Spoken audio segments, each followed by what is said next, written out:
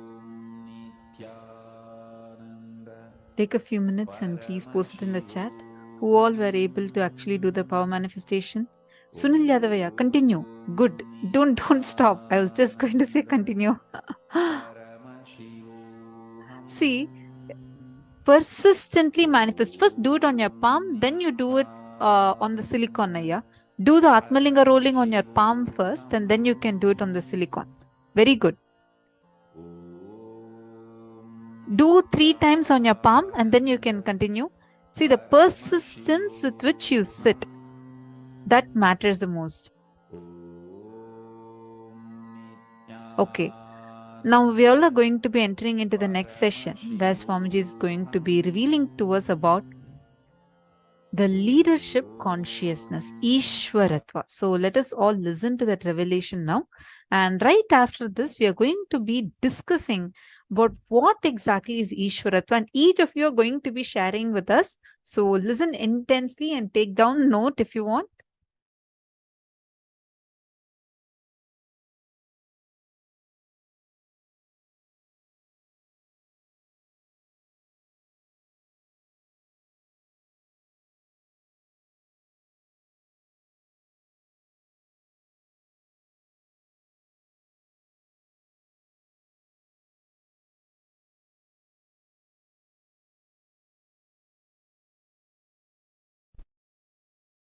Leaders are born sometime, made many times.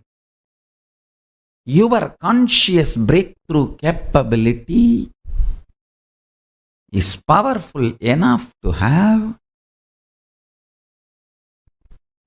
the life you wanted manifested in you.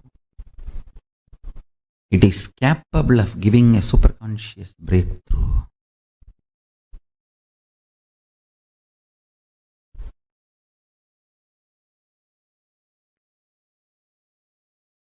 Understand our Vedas and Agamas, Dharmashastras. In every level, they teach you how to hold the powerful cognition and manifest leadership consciousness in you. You should know Advaita is not something like a remote possibility you will practice later on. No. It is as simple as having a morning breakfast. You can get enlightened by holding the powerful cognition before your next breakfast. How the death is possible every minute, enlightenment is possible every minute.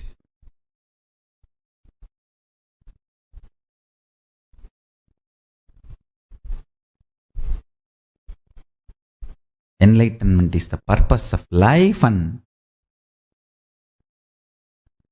listen carefully. He is such a good person, good being. Real non-violence comes by powerful cognition. I want all of you to hold on to that powerful cognition. You are Paramashiva. Even with you, behave as Paramashiva. Even when you are alone in your bedroom, talk to you as Paramashiva. Behave with yourself as Paramashiva. Demand yourself to be Paramashiva. You will be so integrated to His principles, His vibration. Cosmos will feel so good about you. You will feel so good about cosmos. That is what I call leadership quality. Feeling so good about you and the world and life and everything is leadership. You will feel Brahmanyam Bhaguputratam. I am the favorite chosen one of the cosmos. Brahmanyam Bhaguputratam. I am the favorite chosen one of the cosmos. I tell you. Feeling that is what I call leadership quality. That can happen just by holding on to the truth. You are Paramashivam.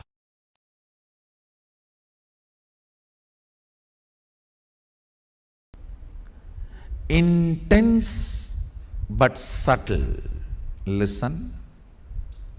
Strength of your breathing is your life. Strength of your breathing is your energy. Strength of your breathing is your consciousness.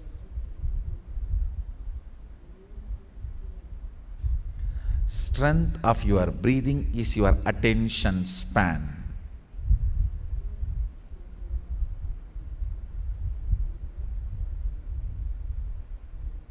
All these kriyas make your breathing intense but subtle.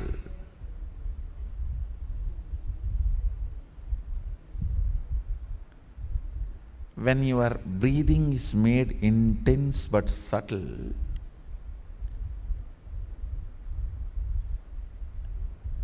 it electrifies various components of your brain. Understand? There are certain pranayamas. It expands your lungs capacity. It expands the Anahata chakra's power. Means ability to include large number of people in you without judging. Understand? More and more you judge, more and more you exclude. Ability to include without judging is expanded through certain pranayamas. That is why yogis are always become very loving people. But bondhus, buddhus, there is a next level where you form judgments but you include them. When certain components of your brain is awakened, it's not that you don't form judgments. You form judgments, but you don't include them. You don't exclude them, you include them. Having proper judgments and including them without excluding them is leadership consciousness.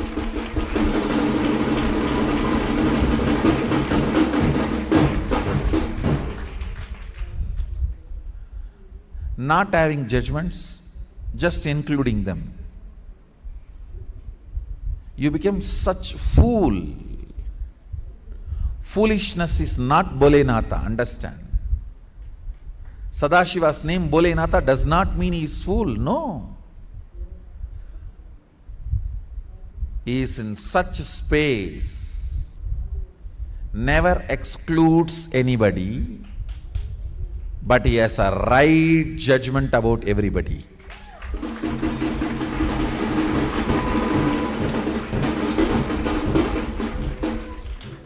Never excludes, but has right judgments.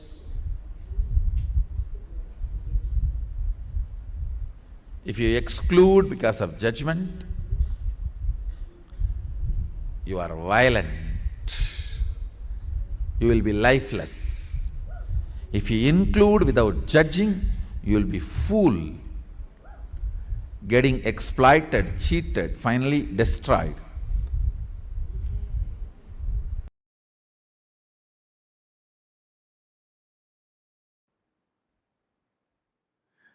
Understand, if you have the attitude of why me, even if you are world's richest man, you will not be in the space of completion and relaxed. Just if you develop this one understanding of Tyaga, I don't care about ups and downs. My conscious decisions and conclusions are my life. That's it. That's it. That Tyaga will manifest in tons of ways, like how Tyaga is manifesting in me.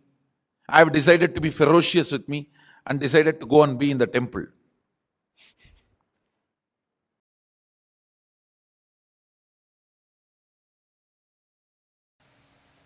Whether it is small or big, only if you make decisions for yourself, you will be complete.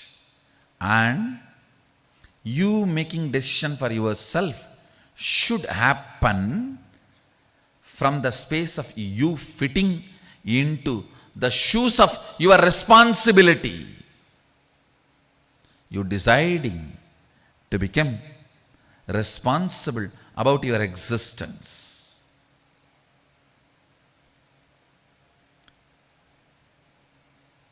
Understand? You deciding to become responsible about your existence. You deciding to be complete about your responsibility. This too makes Ishwaratva happen in you. Understand? Nothing. There is nothing to be achieved in the life other than living Sadashiva and making the world live Sadashiva. Everything else is simple waste of life. Waste of life. You are born deluded into the concept of money, and you run, suddenly collapse. Whether you are successful in saving or not unsuccessful in saving, whether you had it or did not have it, both doesn't matter. You have not even done some good to somebody.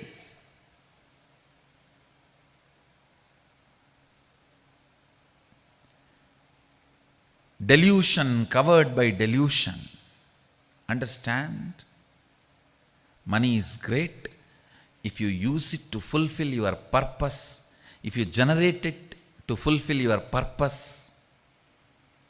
But without a purpose of life, money, relationships, people, influence, everything is delusion. By its own existence, which does not bring power, is delusion. By its own existence, Swayam Prakasa, which brings power, is Ishwaratva. Understand, this is the scale. Sit and do the postmortem of your life. Till the last moment, whatever has happened is past.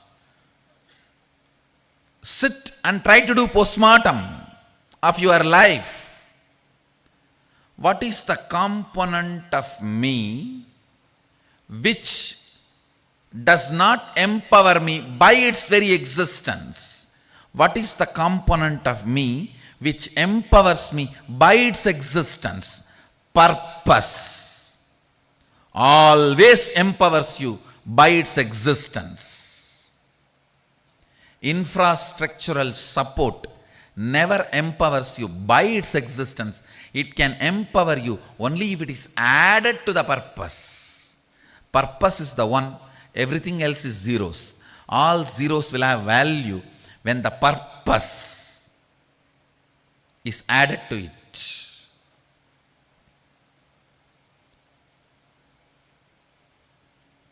Be responsible for your purpose of existence. Understand? Look brings beauty. Purpose brings personality. Look brings beauty. Purpose brings personality. Beauty can never be permanent component of your life. Personality can be the permanent component of your life.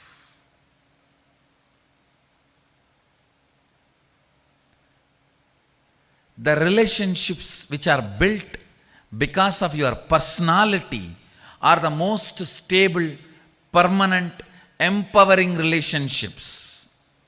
The relationships which are built because of your look will collapse the moment look changes. Look changes every 24 hours. Forget about 24 hours. The distance changes look. From distant looks, just the reduction in the distance takes away the look. So all look-based relationships, look-based decisions will bring powerlessness and instability into your existence. That is choice. Listen. All these words understand. Choices, multiple choices, look-based decisions, unstable relationships. All these words, somehow it will be connected. Infrastructure without purpose, influence without purpose, money without reason, all this can go on stealing your life because it is delusion. It will show as if you have something, but you don't have. You don't have. Purpose. Purpose. Purpose. Responsibility for your purpose that empowers you. I tell you, next secret. All this delusion, the Maya, has no life. Purpose and responsibility for the purpose as life. If the life starts happening, all this just follows you.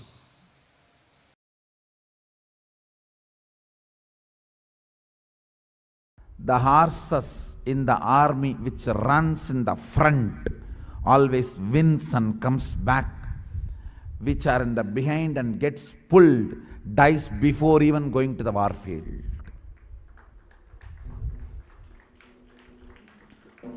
Horses in the army which runs in the front, goes, wins, comes back. The horses which are behind gets dragged and pulled, does not want to come, dies before even going to the war field. Are you going to be the horses in the front or in the behind, getting dragged, pulled? I tell you, life is Kurukshetra.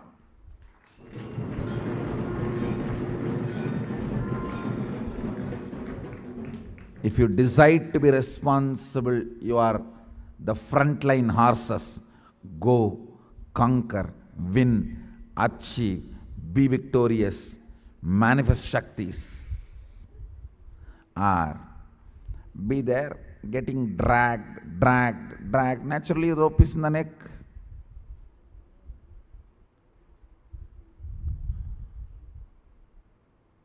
Pulled, dragged. Death before even reaching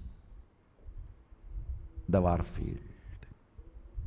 Unit of life is responsibility.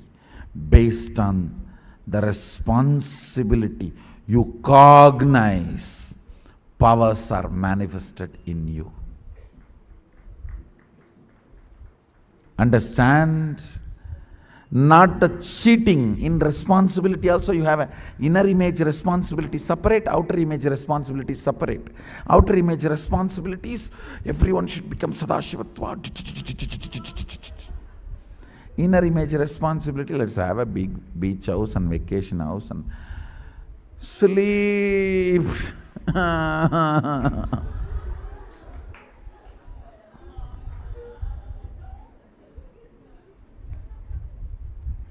Taking rest is a preventive method to stop being affected by the disease of chronic fatigue.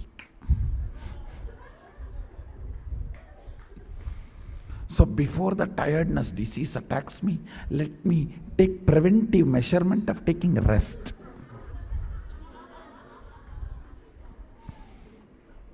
Why are you sleeping whole day? Tiredness disease may come to me. What will happen?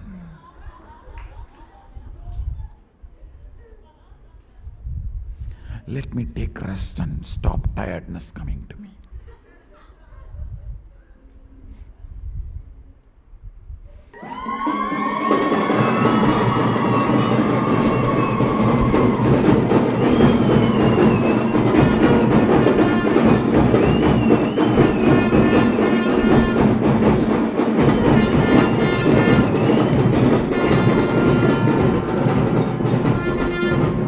Tongue filled with His name and nose filled with His smell, skin filled with His hug.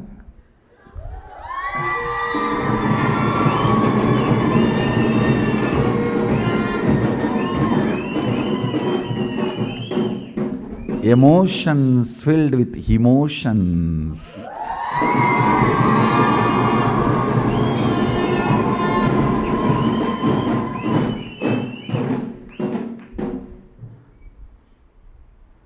Nyasa means purifying. That is why Anganyasa, Karanyasa. Sannyasa means purifying everything. Sarvanyasa is sannyasa.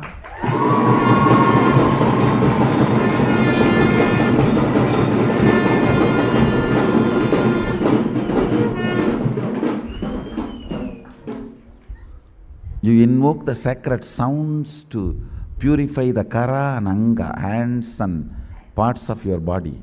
You need to invoke the divine itself to purify everything.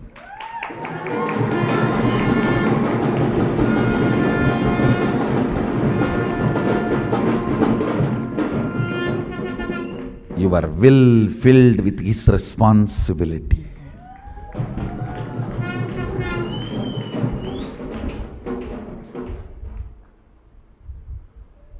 Third eye filled with His vision.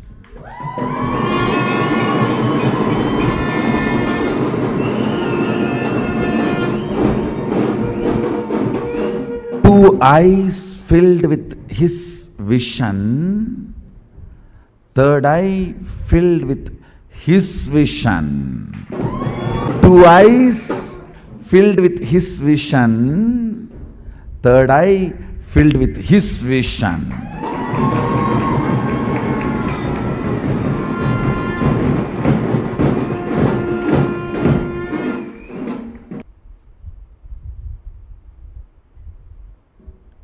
Understand?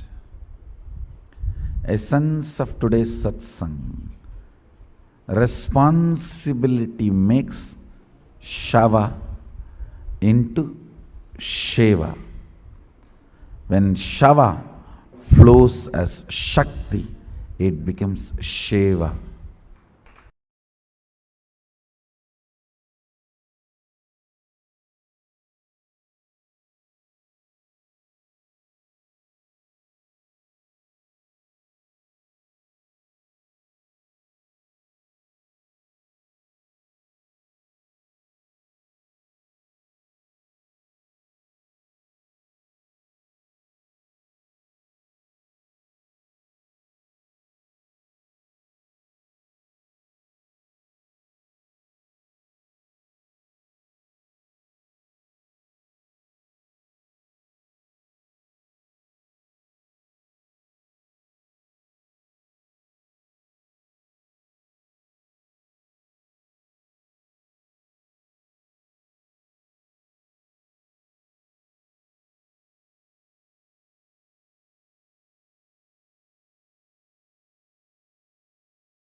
Nithyanandam. So I hope all of you are able to hear us now. Sorry, we had a small technical difficulty. I hope now all of you are able to hear us. Had an amazing session where Swamiji explained to us about what is leadership consciousness, the nuances of leadership consciousness, meaning what all are the different aspects of leadership consciousness. Swamiji explained it elaborately to us. So now we all are going to be taking a few minutes and going through that powerful cognitions.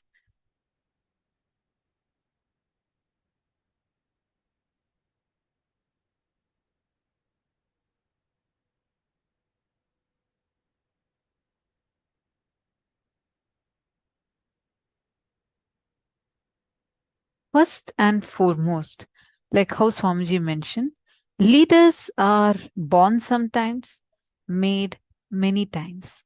Your conscious breakthrough capability is powerful enough to have the life you want manifested in you.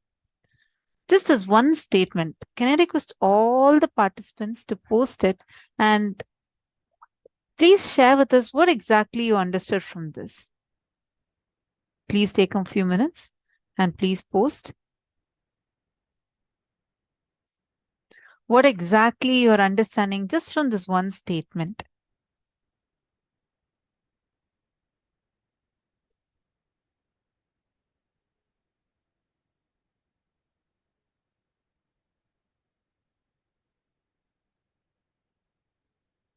And strength of your breathing is your energy.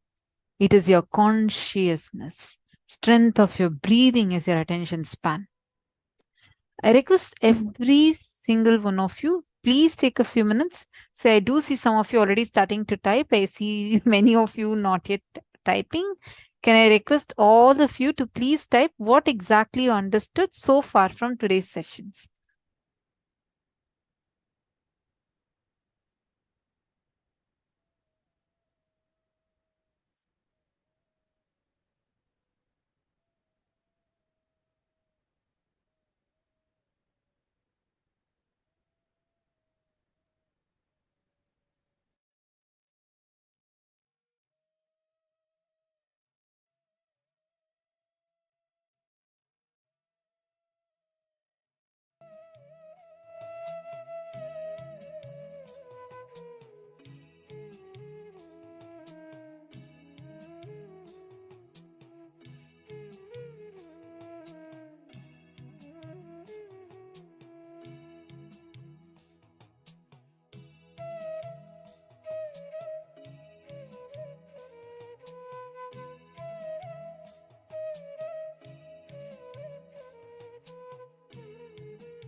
All right.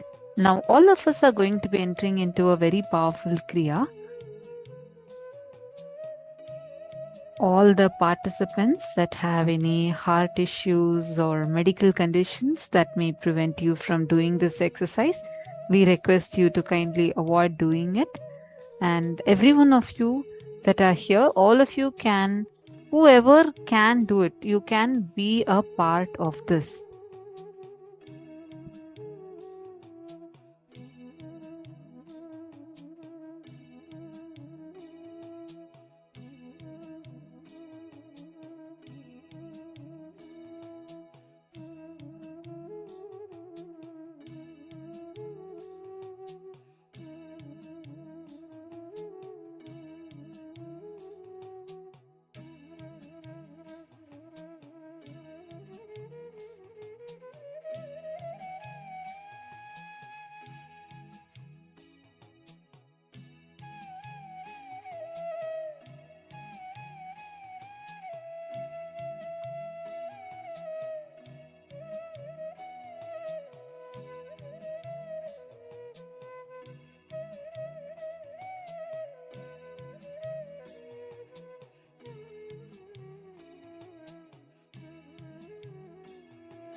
Nithyanandam.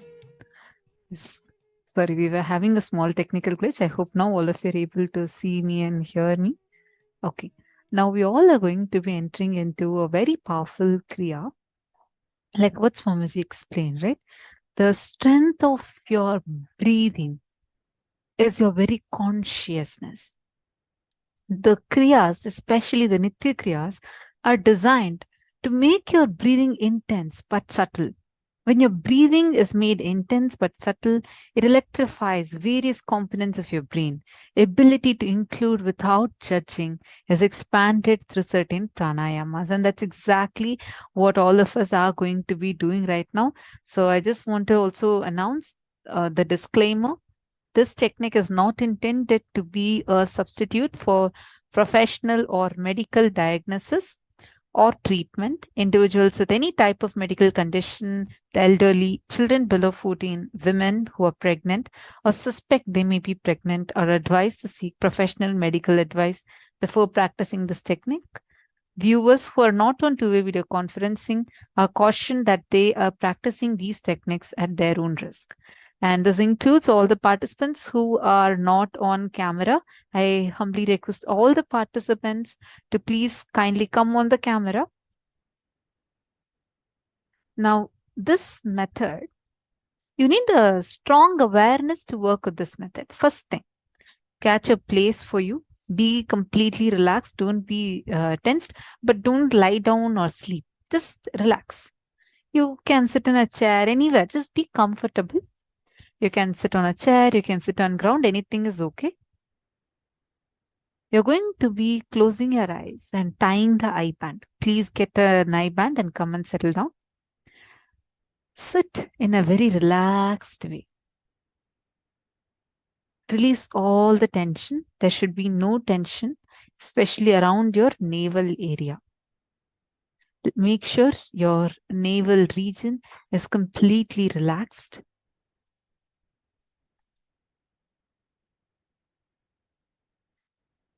Please settle down.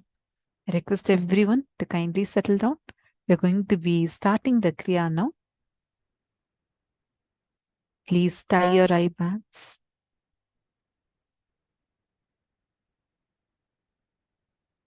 Now, listen carefully. Bring your awareness to the inhalation. Do not lie down. Just sit. Don't change the breathing.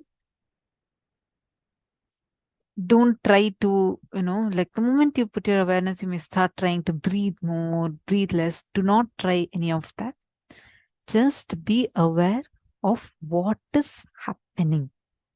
By being aware, if the breathing is changing on its own, it's okay. You just be aware. Your first step is going to be focusing on the inhalation. Please close your eyes, tie your eye bands. We're going to be starting with step number 1. For the next 5 minutes, completely focus. Bring your entire awareness to your breathing. Let your entire awareness be on your inhalation.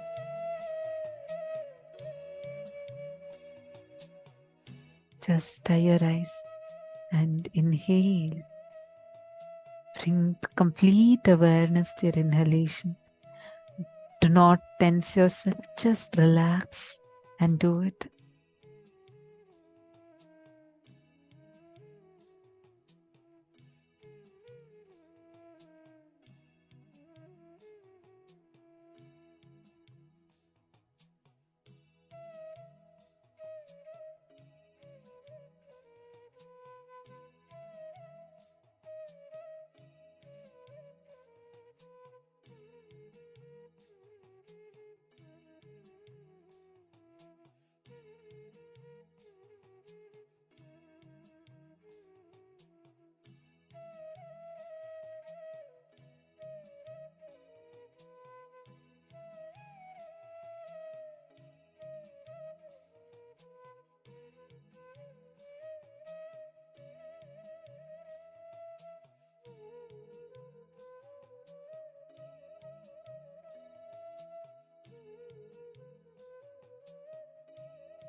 slowly. Be aware of the gap between your inhalation and exhalation. Bring your complete awareness between the gap of your inhalation and exhalation. Just bring your awareness. Don't sleep, sit straight and do it for the next 5 minutes.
Focus should be in the gap between your inhalation and exhalation. Please sit straight and continue.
Change your awareness to the exhalation.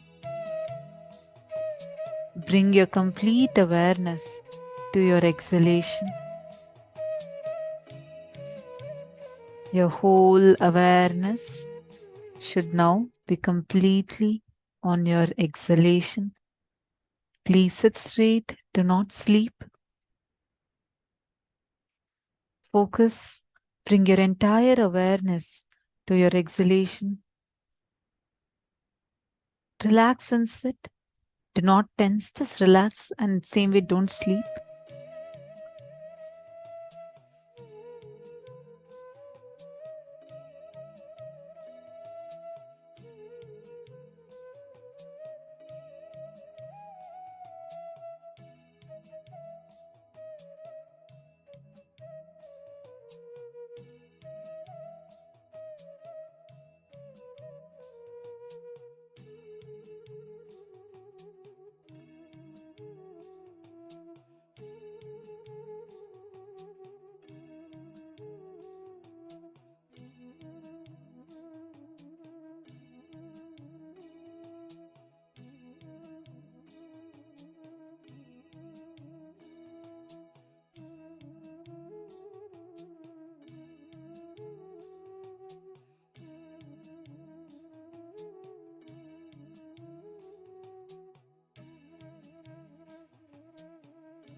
Now,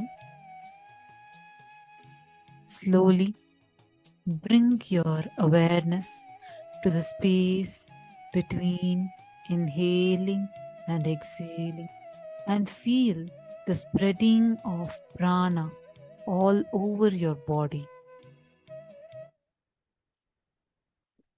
Slowly bring your awareness to that space between your exhalation and inhalation, inhalation and exhalation. Feel the spreading of prana all over your body. Bring awareness to the part where the spreading of prana occurs. Feel prana, life energy, spreading all over your body and making you fully alive.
Bring your awareness to all the four processes of breathing happening in you. Inhaling, staying and spreading all over the body, and exhaling.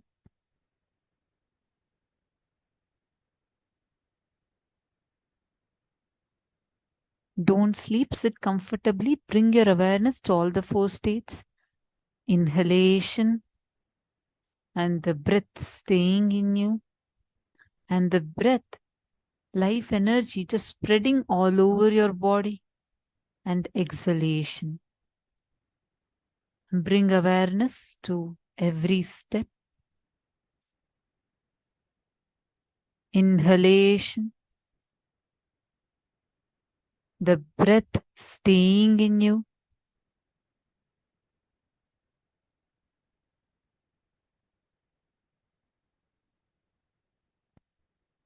the breath spreading all over your body, and exhalation. Please focus on all the four.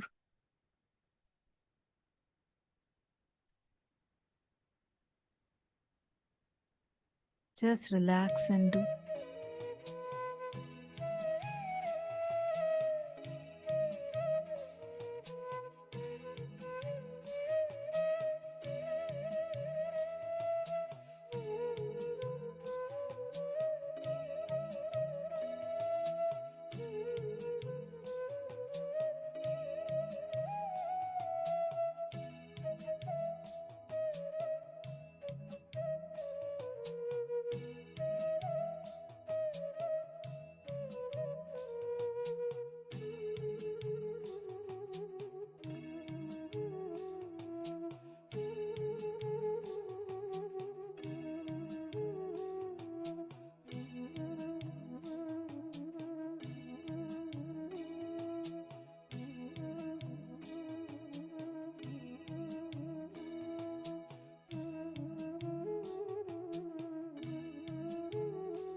Now, please bring your awareness to your navel center.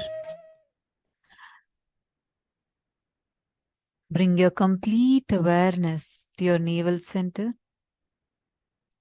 Please do not sleep, sit straight. Bring your awareness to your navel center. Close your eyes. Make sure your eye bands are tight.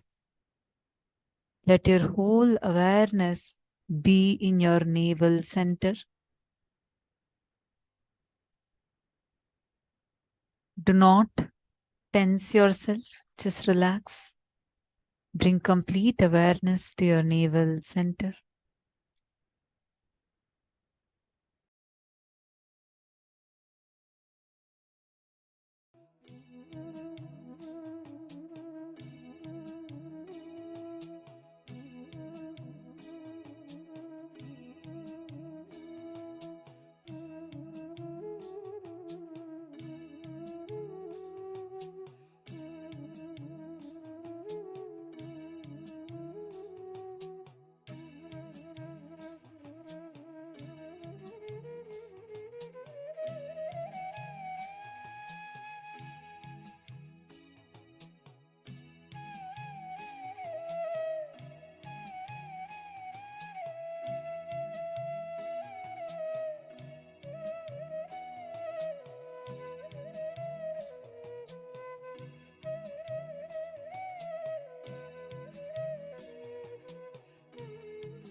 Awareness to all the 5 movements: inhaling, staying, spreading, exhaling, and cleaning.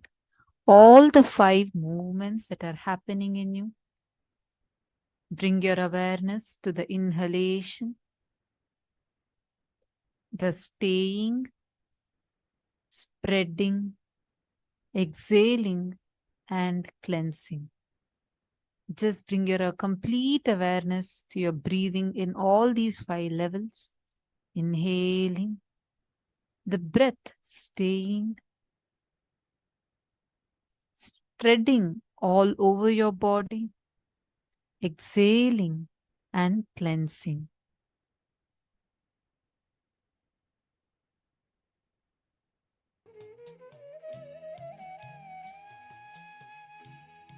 Please do it. Do not sleep.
Slowly, very slowly, please settle down.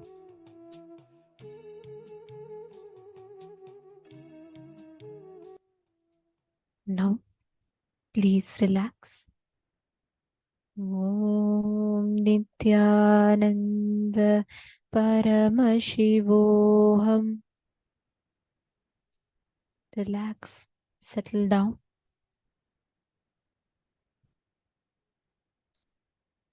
Now, please understand, just working on this one process literally enables, awakens, revives your inner space through the space of completion. Can I request every one of you to share? How was it?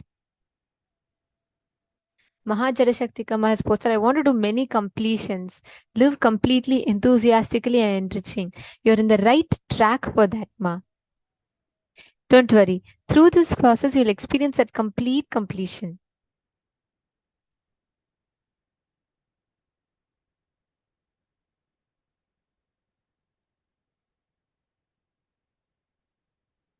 Yes, can I please request all the participants to drink a cup of water? Just have some water and hydrate yourself.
Nithyananda, everyone. So now we just did a very powerful kriya, and after the kriya, all something. But Nithyananda, everyone.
Nithyananda, everyone. Sorry for the audio issue. So now I hope everyone is able to hear.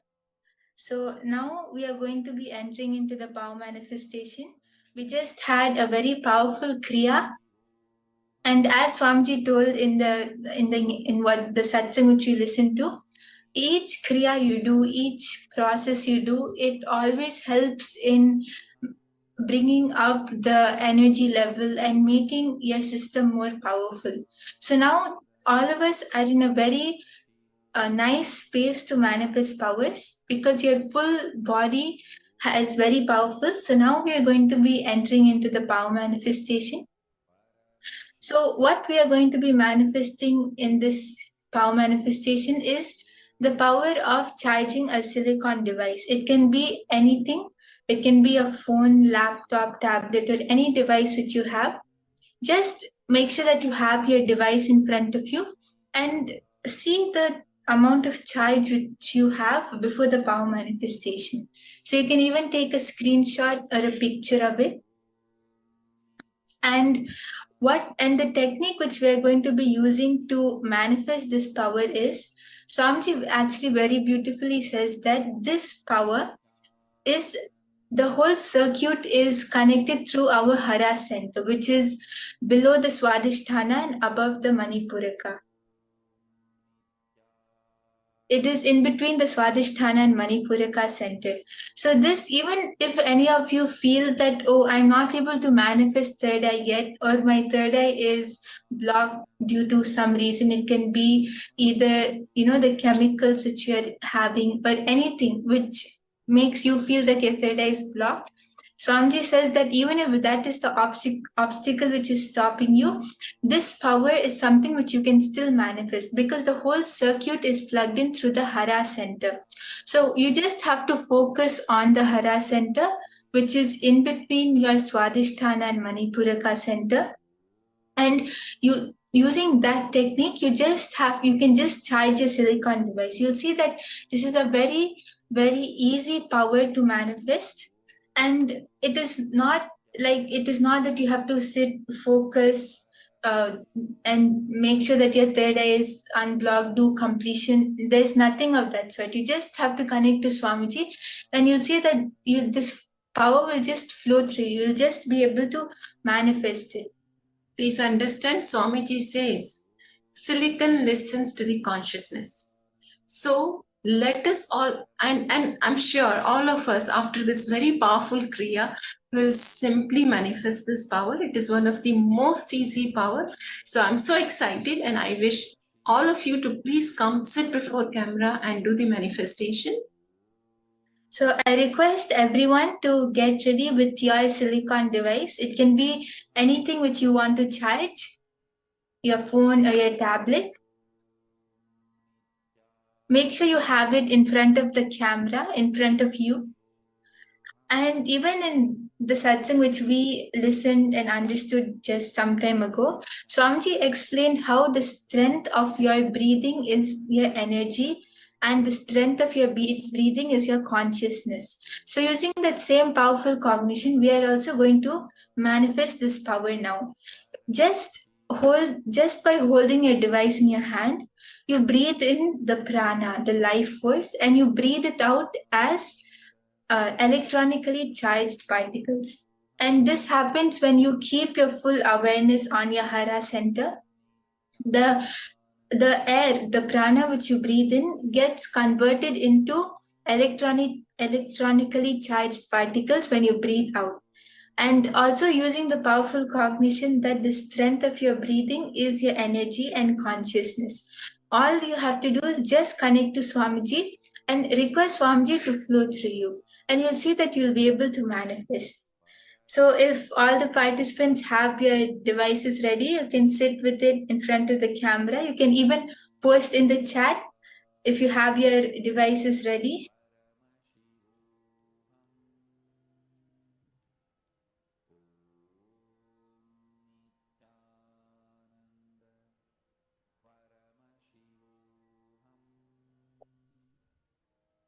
Yes. So just to explain to all of you, see, please understand, all the powers, okay, there's something called a circuit.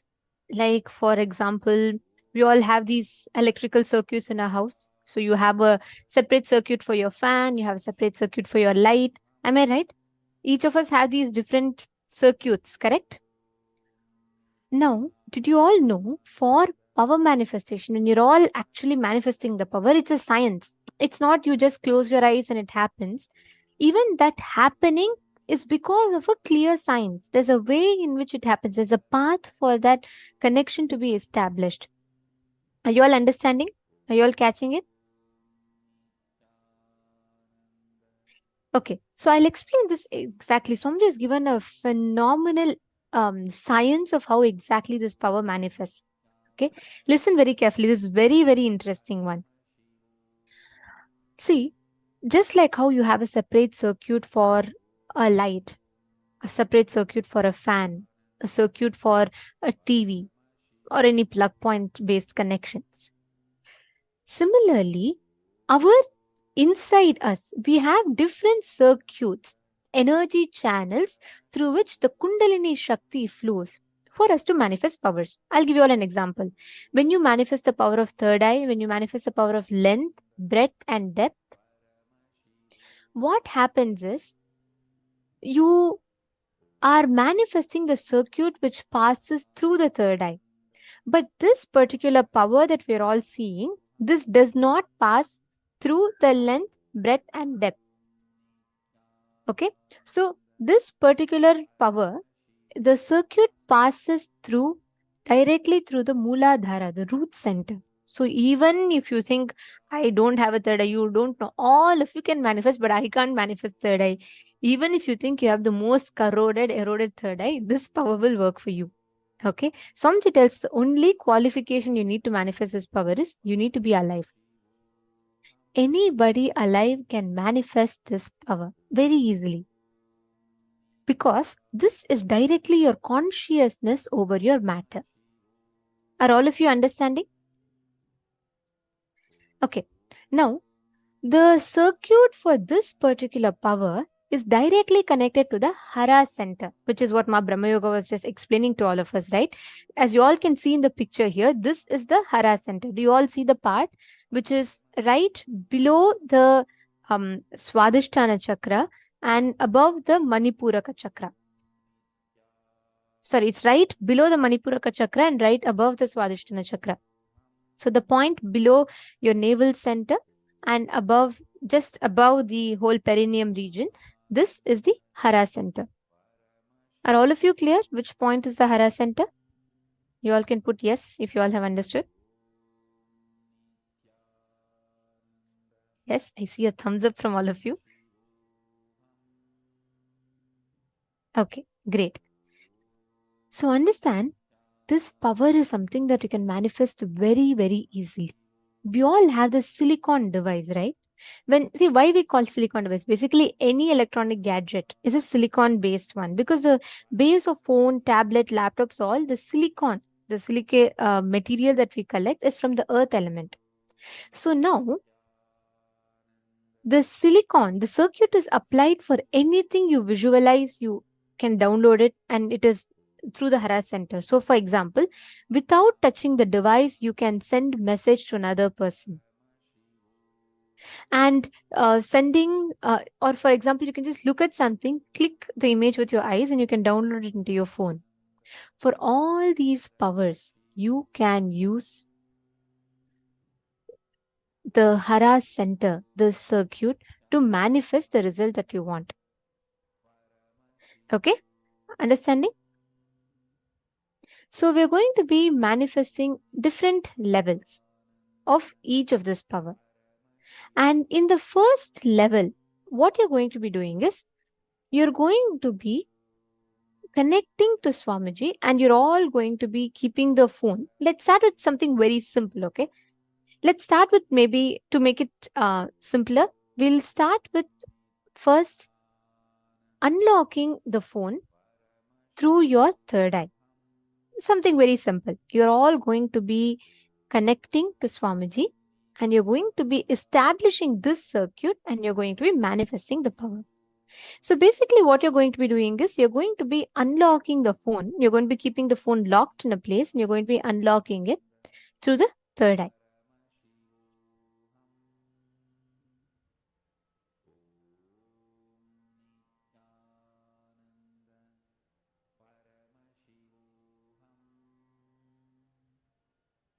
Are all of you clear? Can I request everyone to put in the chat what you all understood? The points that you all understood about this power manifestation.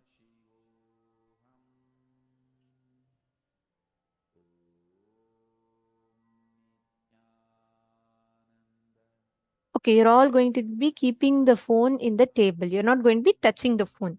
Listen very carefully. It's a very, very scientific, powerful power. You can actually manifest it very simply. So don't worry, even if you have not manifested any third eye power so far, all of you can manifest this.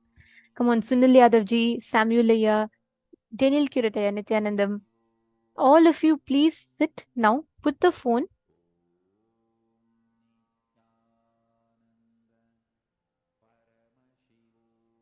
Yes, thank you, Shane Dennis Ayya and Everardo Alfaro Ayya. Can I request all of you to keep the phone? Keep the device in front of you.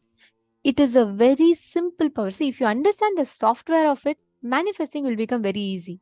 So don't worry about the manifestation. Just understand the software and the science behind it.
Yes, so now we can all start the manifestation.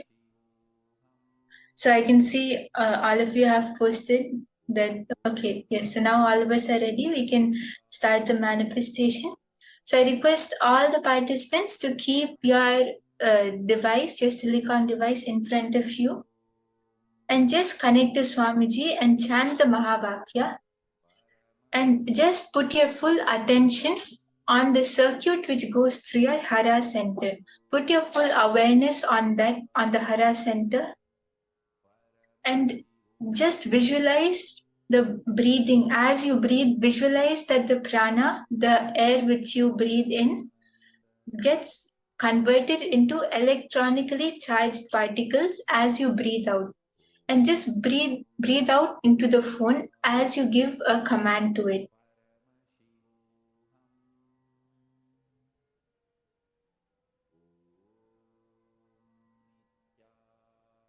So I can see Ma Isdik, Ma Hongzu, Ma Nitya Prasada, Ma Anandeshwari, all of you have started.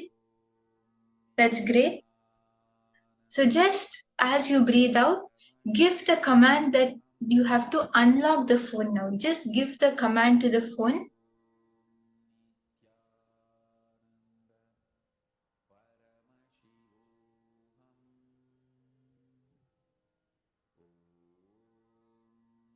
Yes, I can see many of you are sitting. That's great.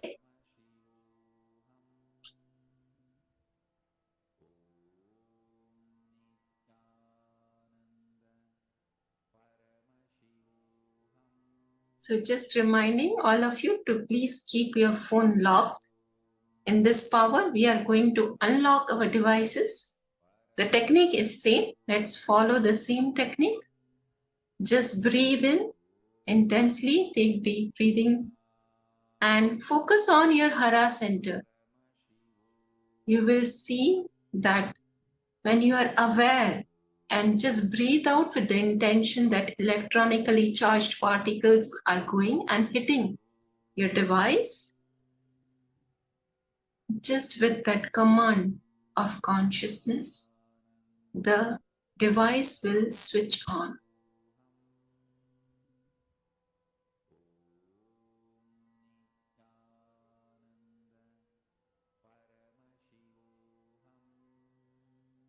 And let's keep our head, neck and spine in a straight line. Please keep chanting Mahavakya.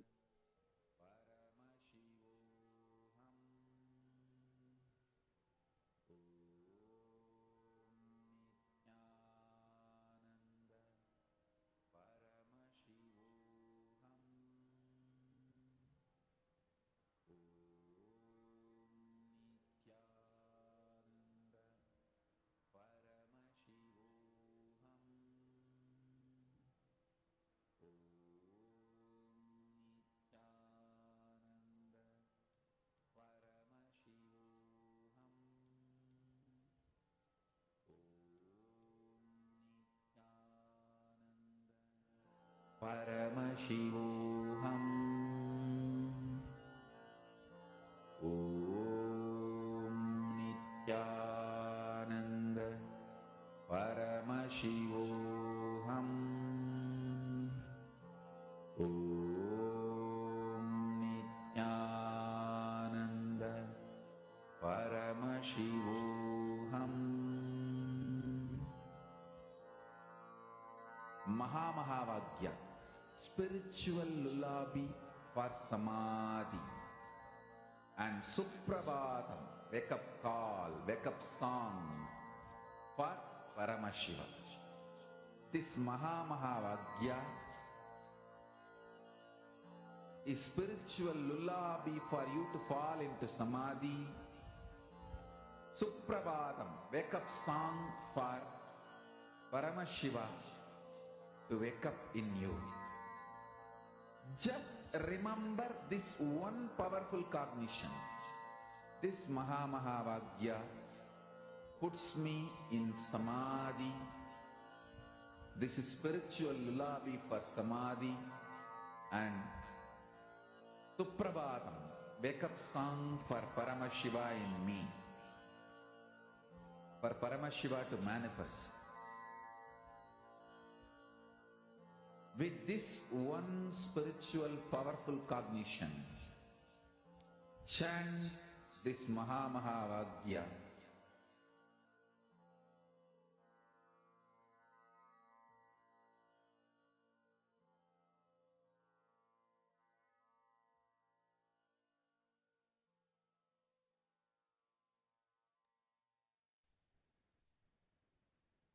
Yes, I can see so many of you are manifesting. It's great to see that. Yes, I can see Ma Nitya Swatantra, Ma Vera is sitting, Ma Iron is sitting. That's great. And Suprabha, Yes, wake up call, you just have to connect to Swamiji. Paramashivam. And whether you feel that you would be able to do this or you won't be able to do it, you drop both the cognitions and just put your full awareness on your Hara center, which is in between your Swadhisthana and Manipuraka. Connect to Swamiji and you'll be able to see how the whole energy, the whole prana which you breathe in goes through the circuit, gets converted and goes and it just gives the command. As you give the command to the device, you'll see how it listens to your command.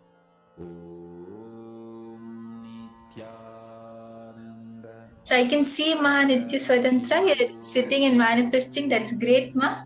Just connect to Swamiji and deeply breathe in and breathe out. As you breathe out, give the command for your device to unlock. Give the command through your Hara center that your device should just unlock.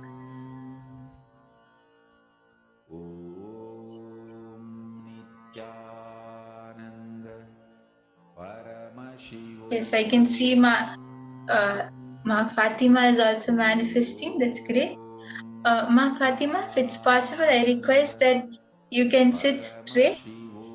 When you sit straight and manifest, you'll see that the Kundalini Shakti will flow more fluently and more powerfully. Yes, thank you, Ma. That's great.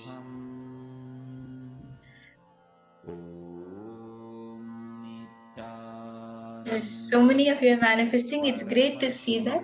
Just your decision to sit and manifest, just that one decision which you take when you connect to Swamiji, you'll see that that will make the power manifestation happen. Swamiji says that if you just take one step towards me, I'll take the 100 steps towards you. So all of us sitting and manifesting now will surely bring Swamiji, and you'll see how Swamiji comes and manifests in each one of your devices.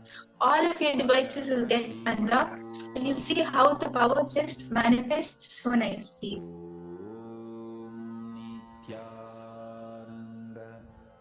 Paramashivoham. Om Nithyananda. Paramashivoham. Om Nithyananda. Paramashivoham. Om Nithyananda. Paramashivoham. You'll also be able to see that the initial level of manifestation will start when the phone vibrates, or you will feel energy inside you. So the moment you start to see this happening, you can even post that. Like the initial level of manifestation is your phone will start vibrating, or you'll suddenly see it will turn on. And all of these things will happen. So as you're starting to experience the manifestation, you can even post it in the chat. I can see Ma Nitya Vedant has intensely manifesting since that time. That's great, Ma. If you're able to feel any manifestation, you can post that in the chat. Anyone who is starting to feel the manifestation, you can post.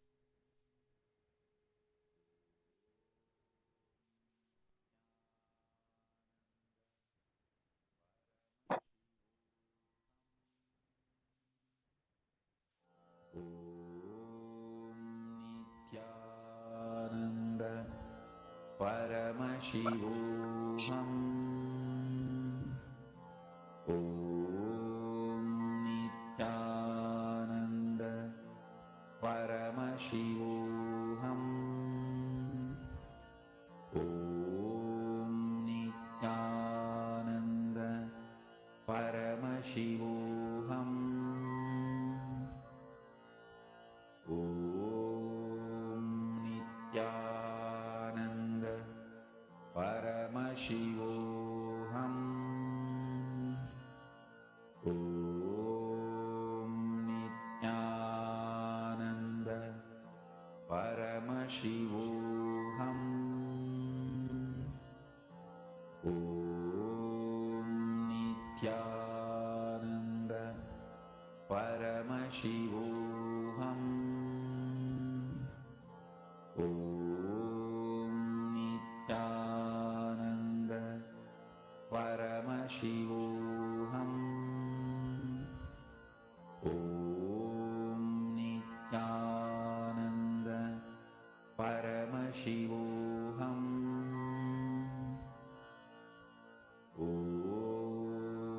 Nithyananda Paramashivoham. Om Nithyananda Paramashivoham. Om Nithyananda Paramashivoham. Om Nithyananda Paramashivoham.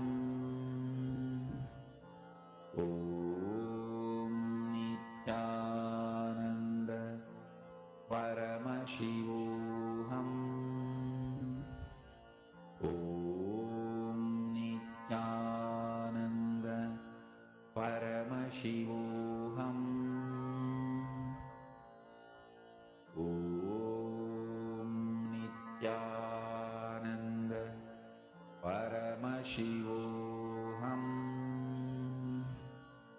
Om Nithyananda Paramashivoham.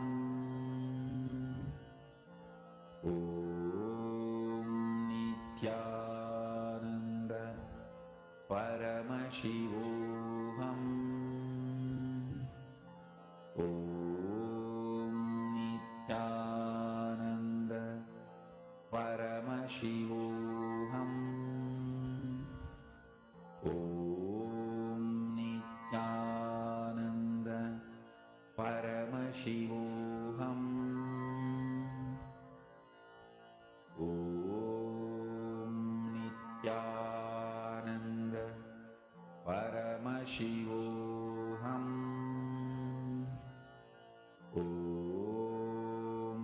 Yes, I can see many of the participants, all of you are sitting in intensity manifesting, which is great. As you're starting to manifest, you can even post your experience or your manifestation on the chat. Paramashivoham.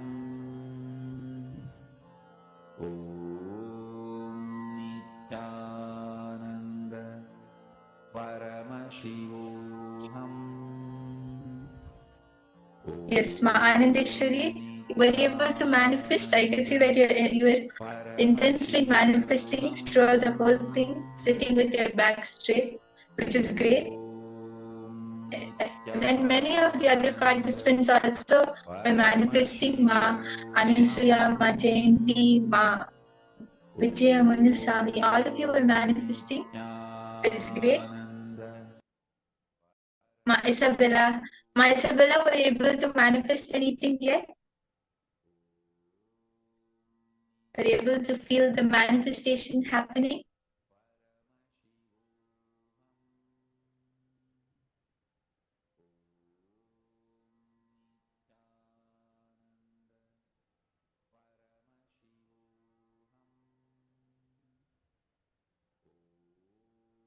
Okay, you think it happened once. That's great.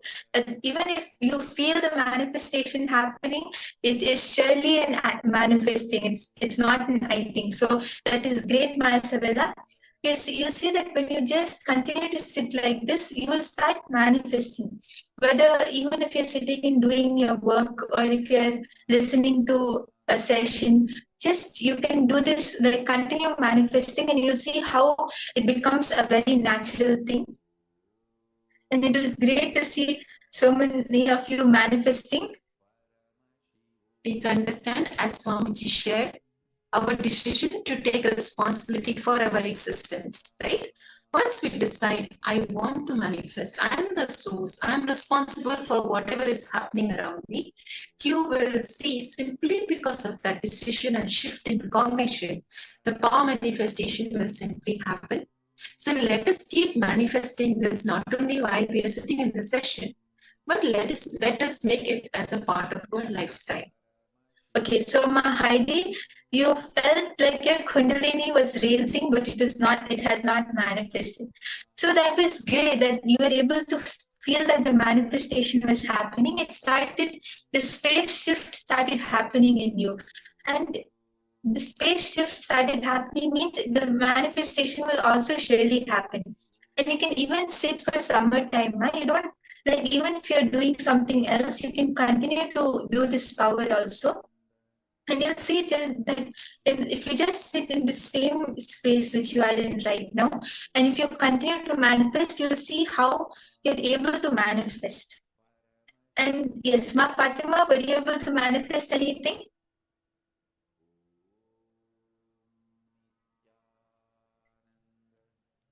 Okay. Yes. Yeah, so you can just continue to sit and you'll see how you will start manifesting, right? Because when all of us sit and we decide to sit and manifest, that is the time the space shift starts happening. So it might take a little time for you to see the actual result, but don't worry, the manifestation is surely happening. And if any of the participants, if any of you feel like you are not able to manifest, you can even put that, and you can even put whatever obstacles you feel, and you can you can continue to manifest even as we move on to the next session.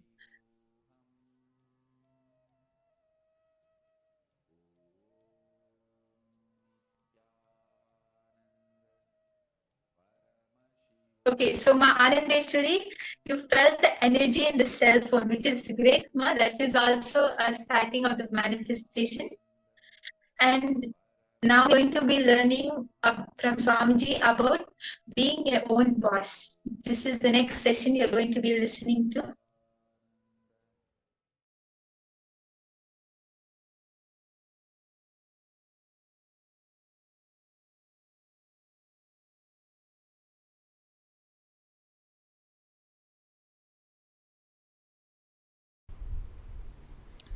The idea you carry, the idea you cherish, the idea you enjoy,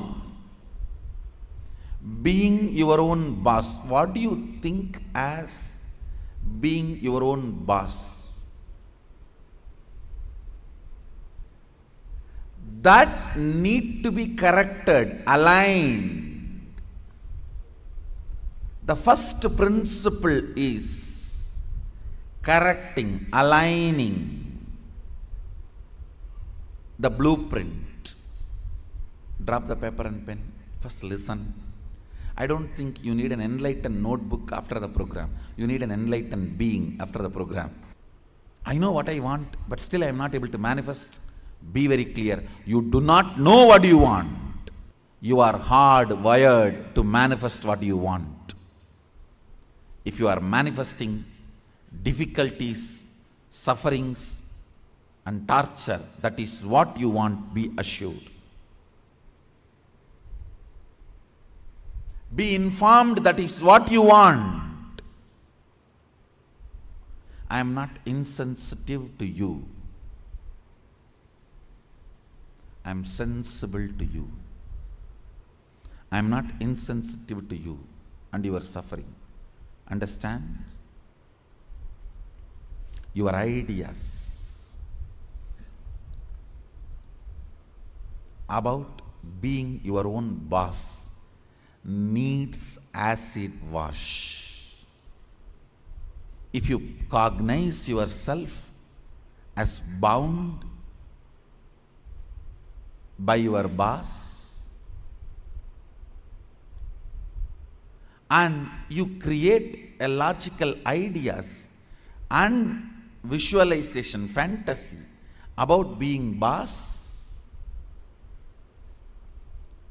suddenly, some way, you get the power, you will only be bossing around, you will never be boss. Understand?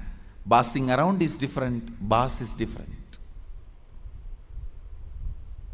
Still in your cognition you are a slave, but you got the power, then you will be bossing around. The first principle, acid wash your blueprint with completion. Understand? Whether you want to manifest wealth, whether you want to manifest power, whether you want to be your own boss, starts with the first principle. What is being your own boss? You decide your health. You decide your whole day. You decide what you should do, you should not do. Above all, you decide your mood whole day, how you should be and how you should not be. Deciding not just your moves, deciding your moods.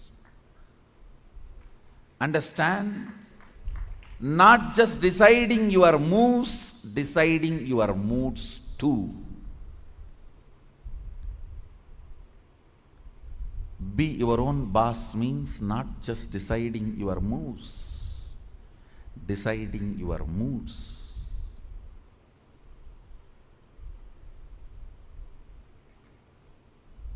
Most of you, I should say almost all of you, cognize poverty and create an idea, an ideology about richness. Cognize slaveness, but create theory and theology about freedom. Cognize bondage and create filth and philosophy about being your own boss. Understand? Creating your own theories and theologies, your own ideas and ideologies, your own filth and philosophies is not going to make you your own boss. The first principle is bringing completion to your depth, not just your thought currents. To your depth, bring completion. What is my idea of my own boss, being my own boss? How much of it is based on my past incompletions? How much of it is based on my integrity to my life? Understand, freedom should be integrity to your existence. When you are integrated to your existence, you will enjoy the pleasures.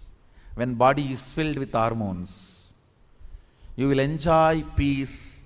When the body is devoid of hormones, you will grow matured when the body stops producing hormones. It will be such beautiful flow of life. Else, powerlessness in the young age, physically, but powerfulness mentally is bondage.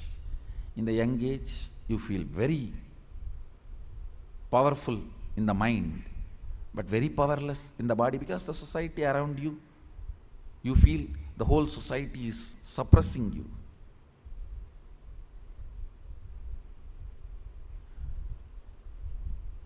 When you are old, the whole society gives you freedom to do what you want, but you become powerless physically.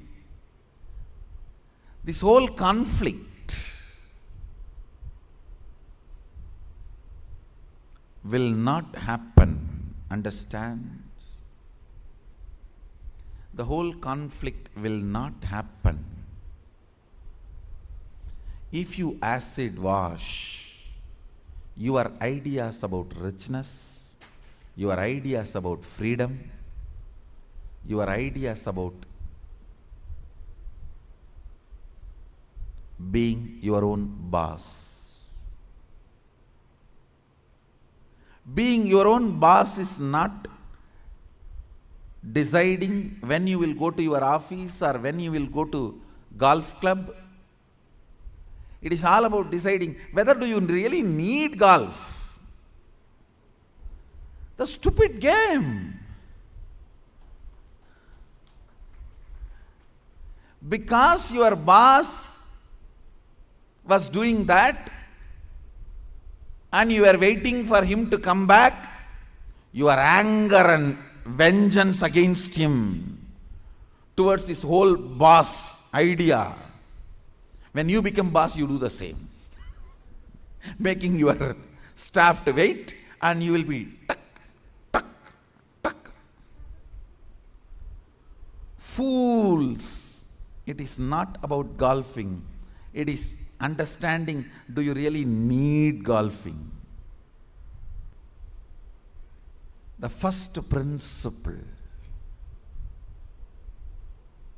is acid wash your ideas of being your own boss. I have seen many of you become rich just to take revenge on your relative who was rich and did not help you when you were poor. No. Many of you acquire titles, awards, rewards, just to take on revenge on somebody. By the time you reach that goal, the person is not even alive. He is not even alive. And you are stupid, trying to prove yourself to somebody who is dead.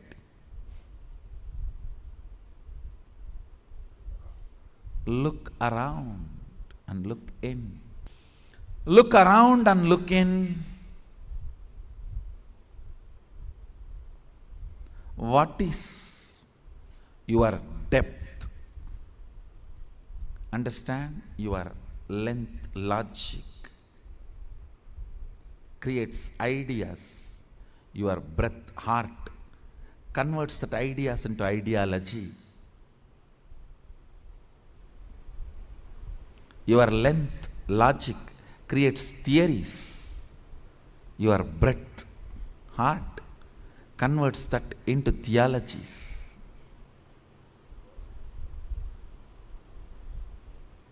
Your length creates filth, and your breadth creates that into philosophies.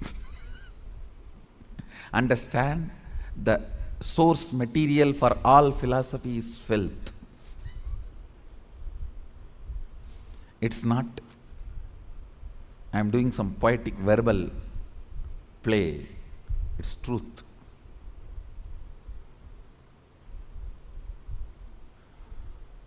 If at all I am able to destroy something on the planet Earth, first thing I will destroy is philosophies.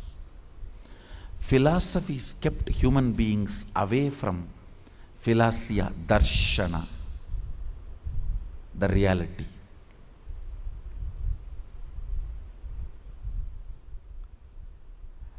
When your cognition depth is established in the completion, from that completion, the ideas of richness you create will simply become reality.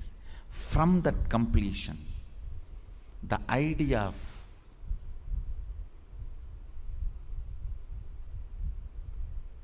power you create, you will simply manifest. From that completion, the idea of being your own boss you create, you will simply manifest it. Understand?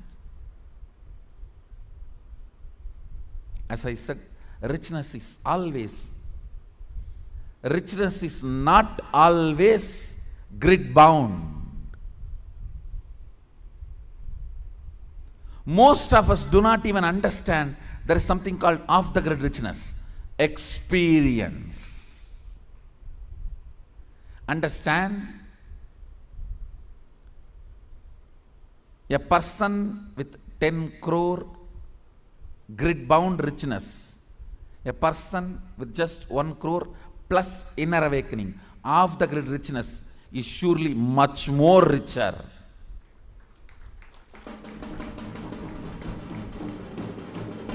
Understand? Unfortunately, if you cognize the idea of richness, if you create theories and theologies of richness, when you are perceiving poverty in your life, you will only think 10 crore is richness, not the off the grid richness, the experiences as richness of your life. I have seen these stinking fellows.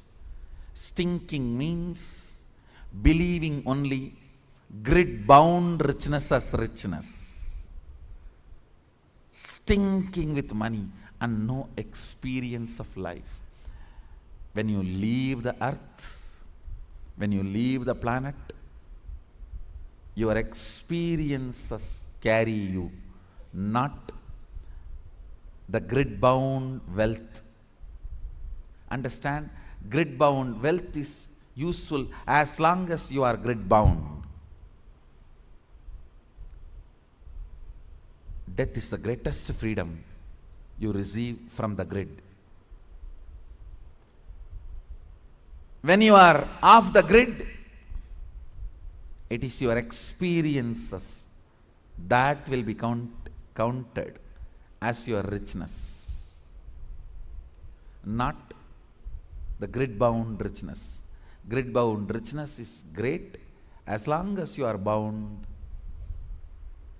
within the grid. Look into your ideas of richness. Look into your ideas of powerfulness. Look into your ideas of what is being your own boss. The moment I utter the word be your own boss, you think I can design my whole day, all my moves. But you don't understand. You will be real boss only if you can decide mood of the whole day also, not just moves of the whole day.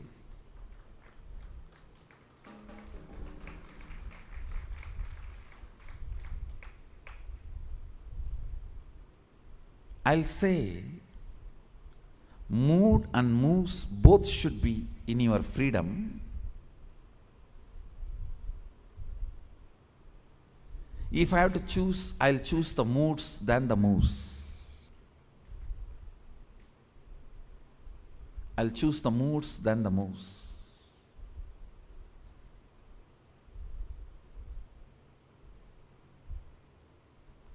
When you are not able to handle your moods, better to be slave of somebody who has a best mood. That is 1,000 times better than having only freedom to change your moves but not moods.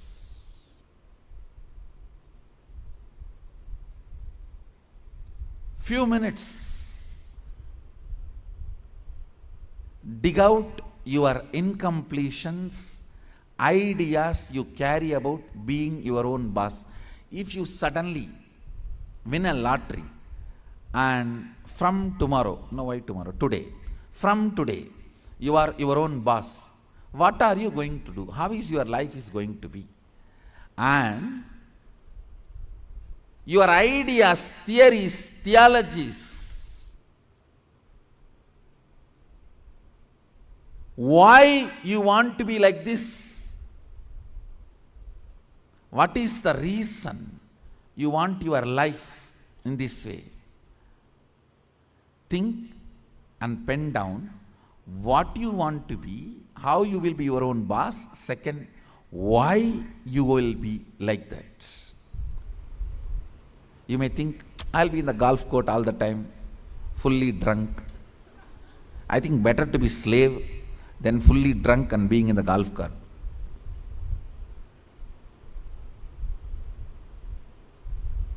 Why you want to be like that? Because that is what is your idea of being your own boss when you were a slave.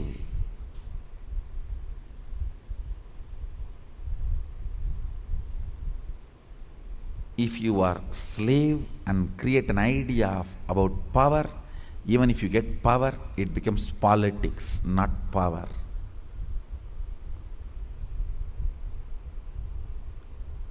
If you have an idea of poverty and you get wealth, you don't become wealthy. Wealth stinks around you. That's the reason we are poor. Look into your ideas of poverty, ideas of wealth, ideas of slavery, and ideas of powerfulness, ideas of being a worker, ideas of being your own boss. Write first ideas. Second, ask why that idea got developed into your system. You will understand your incompletions. Incompletion means the past thoughts, emotions, patterns, hangovers, residues sitting in the present and suffocating you, not letting you live your future. Understand?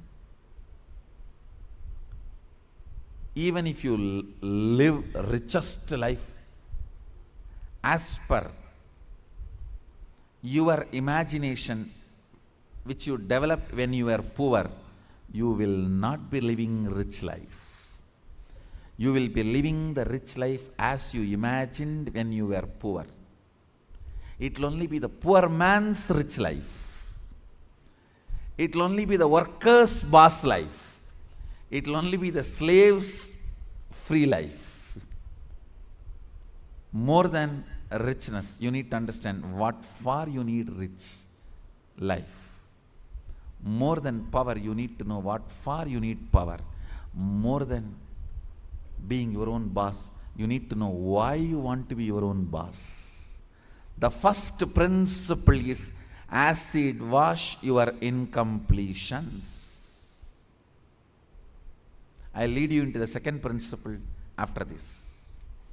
So take few minutes and pen down why you want to be your own boss. What do you mean by being your own boss? Pen down the answer for both the questions. What you think of being your own boss, your ideas, and why you want to be your own boss. Please pen down answers for both the questions. The second principle, understand? I'll repeat the first principle. First principle is acid washing your idea of be your own boss and why you want to be your own boss, what you want to be and why you want to be. Understand?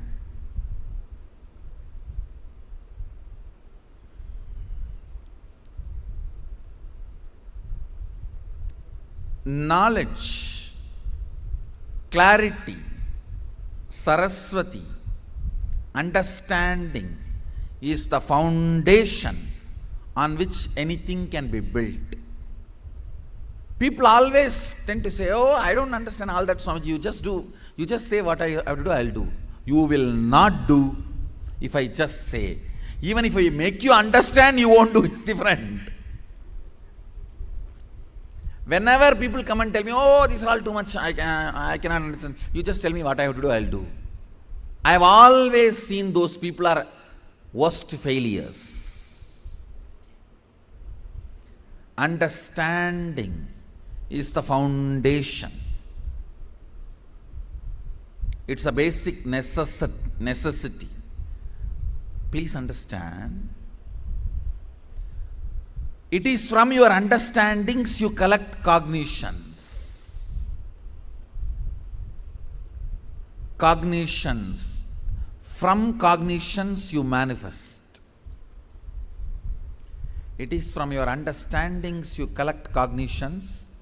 From cognitions you manifest. So even in the understanding level, if some things are not there, it is missing, then no way you are going to cognize it and manifest it. So the first principle is why you want to do what you want to do. Even with this understanding, thinking through, internalizing, how many of you realized many of your ideas of boss is silly? Raise your hand. Relax. Understand. If you cognize you are sexually suppressed and your idea of freedom, the moment you grow up and get your freedom, first thing you will do, you will become a womanizer. If you cognize you are deprived of food, playing, anything, the moment you get a chance, first thing you will do is going to the other extreme. No extreme is freedom. Understand? No extreme is freedom. Powerfulness is freedom. When Sadashiva describes about the dress in the Agama, Sadashiva beautifully describes about food, dress, place of stay, such precise definitions. If you are new to Hindu tradition, I will introduce the word Agama. Agama means Sadashiva expressed, Devi received, and Vishnu adopted that as a software to run the universe. Agama is oldest and most updated software to run the universe.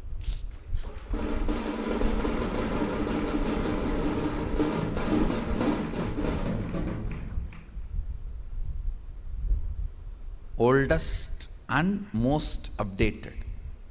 And the kind of an understanding he gives. Now listen to the second principle.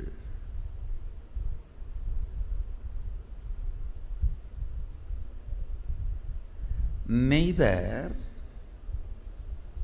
your ideas about being your own boss is right, nor they are wrong.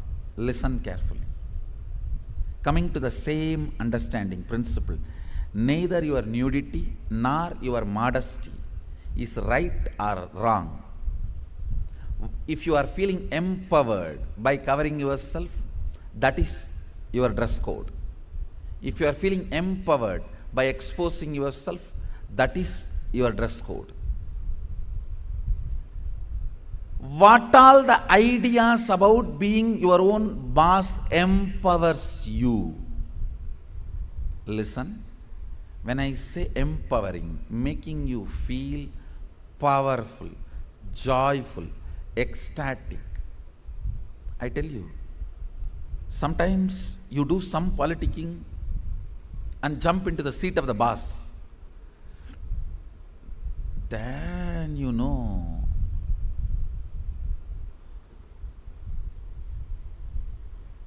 from where you jump to where. Potato felt the pot and the water in the pot is too hot and it jumped into the fire. Because the pot and the water in the pot is too hot, potato jumping into the fire. Precise stupidity you do because the seat of a worker seems to be too hot, you jump into the seat of the boss. Understand, feeling empowered matters. Feeling complete matters. You may say, no. If I just grab the seat, in 6 months I'll become all right. You may become insensitive, but you will not become all right. That is like astrologers telling, oh, next 7.5 years you have Shade Sat. After 2.5 years, Rahu. Then again, 3 years, a very bad Grahas. Then if you ask, oh, after that I will become all right. No, you will be habituated. Now that is exactly, if you are consoling yourself, let me grab the seat by hook or crook. Then in 6 months I'll become all right. No, you may become insensitive, but you will not become all right. And one more thing, whenever you become insensitive to some parts of you, that develops as a blind spot and continues to torture you. Understand? Continues to torture you. Completion matters. Feeling empowered matters. To be your own boss.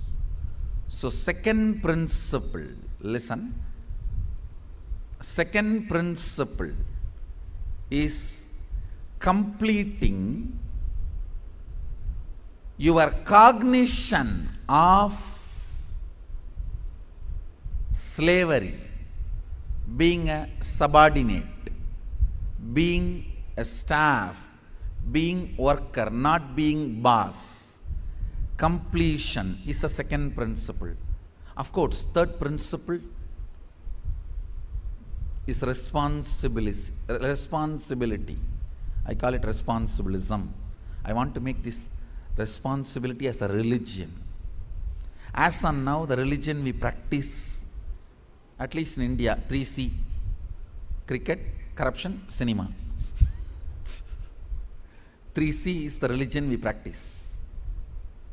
For any problem, the solution we look is cinema.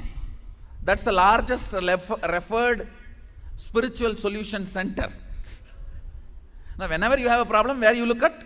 In that movie, how he does. In this movie, how he behaves.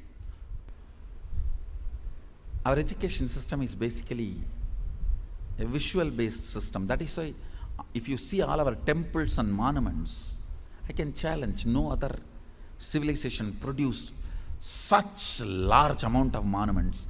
I want you to know 1 crore means 10 million stone carved monuments exist in India.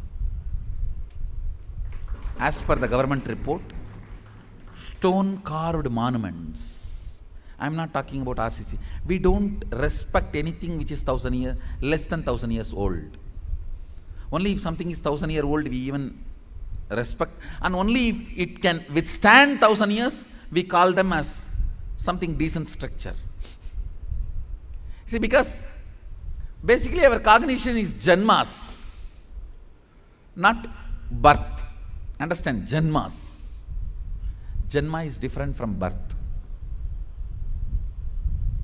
The word birth is not complete translation of the word Janma. Janma means happening. It's from the Samdhatu, Sambhava. Janma.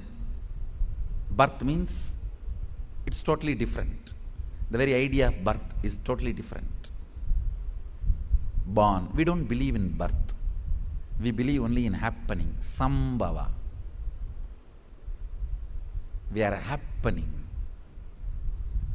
Born means something created out of nothing. No.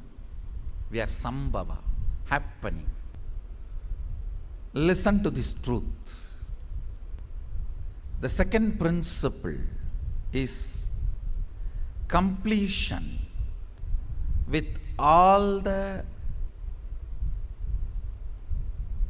reasons with which you are living, the reasons which are pushing you to become boss. Understand? When you, any reasons you have to become boss, relive them. If they are powerless cognitions, incompletions, they will die. If they are powerful cognitions, they will become strong. That's all. See, reliving is literally acid wash. All the unnecessary things will be washed, necessary things will be strengthened. Listen. Reliving is nothing but manana in Vedic tradition. Internalizing. Many times you grab out of greed and that does not get digested. That's what you need to sit and chew. Ideas also you grab out of greed, but it does not get digested. It sits inside your head undigested. Digesting them is manana. Digesting all your logically, emotionally accumulated, acquired ideas into your cognition properly is completion.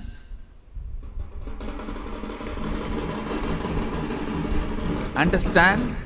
In your length, logic, breath, emotion, visualization, the ideas, concepts you grabbed, dumped, cognizing them rightly into your depth, making them as right cognition by manana, reliving, is completion. Understand? I am redefining completion. When you relive all the ideas you have again and again, all the ideas which makes you powerless starts dying down. They lose power over you. All the ideas which makes you powerful become stronger. They start growing in you.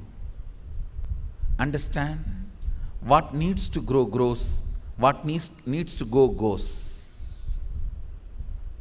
The power of reliving is what needs to go goes. What needs to grow grows.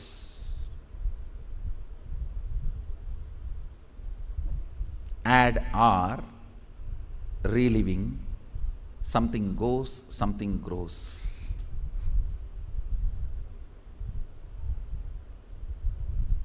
Let me explain clearly the principle of reliving. Listen to this principle. Whatever you wrote as reason, why you want to become a boss, do not judge those reasons. Just sit and relive the situations when you took those decisions. Just relive them. Means visualize and see again and again exactly as it happened. In which situation you decided you have to take revenge on this fellow by becoming boss. I'll throw my visiting card on his table. I'll throw my visiting card on his face.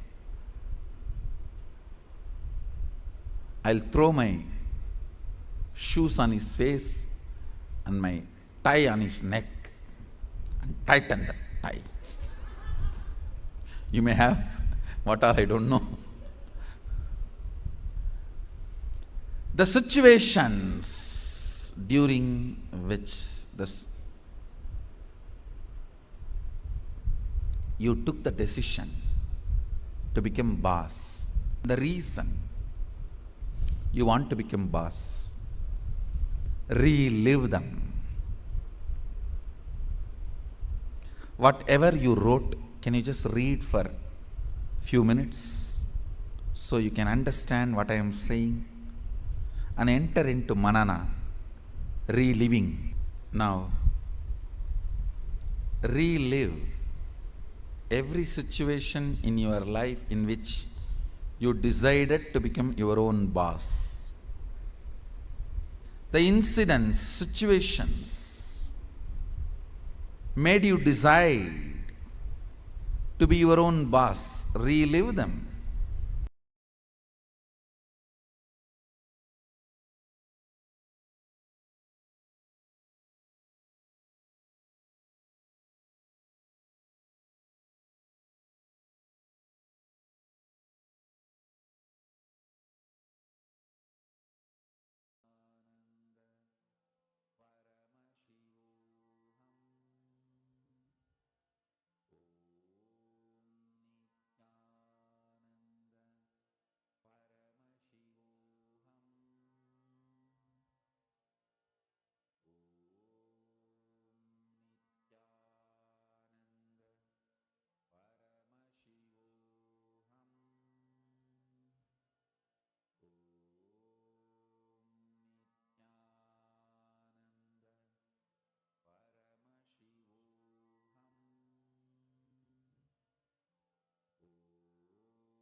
Swamiji reveals such a beautiful and a very, very important definition of being your own boss. Before I get started, can I request every one of you to take a few minutes and share what point did you click with the most? What was the point you felt like, oh my God, yes, I understand. This makes total sense. See, one of the most beautiful things Swamiji said, whom you share your life with, whom you share your time with, whom you share yourself with, your ideas, everything matters. Your ability to fit yourself into the shoes of the purpose of your life is the real freedom. It is that integrity. Integrity makes you become your boss, become the leader. Not just boss for others, but boss for yourself, boss for your own life. Choosing what you will manifest. Pavana is saying the visiting card part. Okay. And Kyon Lemesse is saying natural selection, artificial selection, and conscious selection. Source is Paramashiva and driving through it. Very beautiful. Come on, in girls' side, what each of you understood?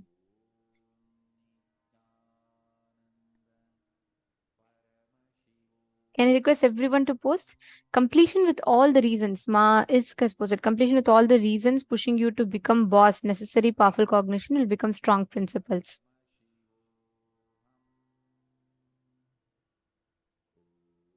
Okay, come on. Can I request everyone to post? What did each of you understand from this? What clicked with you? What was unique understanding that you received from this session, from this technique that Swamiji gave?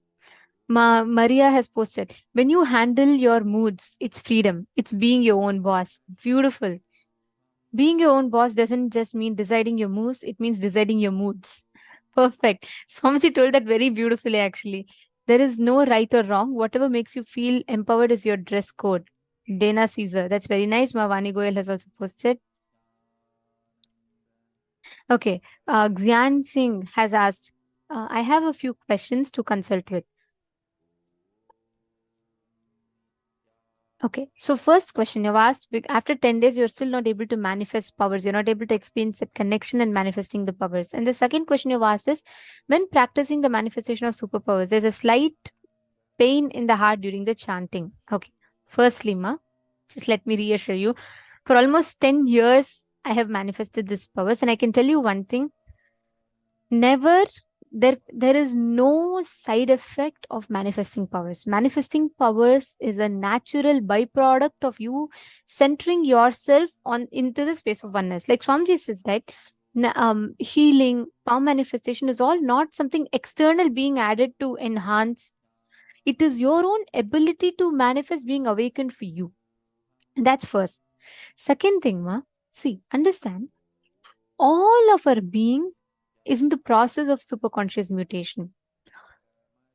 It doesn't matter how your, what your past is, how it is happening currently, as long as inside you, just look in. Do you feel this is bringing expansion in your inner space? If yes, then just go with it. See, because our definitions, what we define as right, wrong, the best thing, what I can do, what is best, what is not best, what is good for me, what is bad for me, it is all very limited. For example, when you are young, you may think it is very nice. It is nice to eat the favorite candies. It's nice to go on eating junk food. By the time you mature at some point, you'll think, oh my God, that was so silly of me. I should have eaten more healthy choice. I don't want to destroy my health.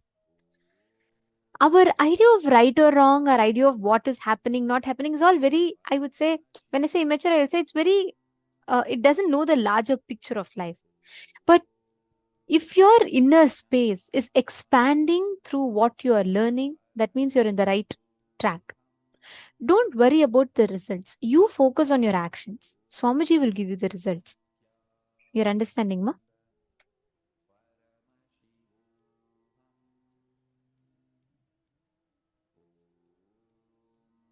Okay. Now, Swamiji explained a very beautiful principle. Swamiji explained about what the being your own boss means.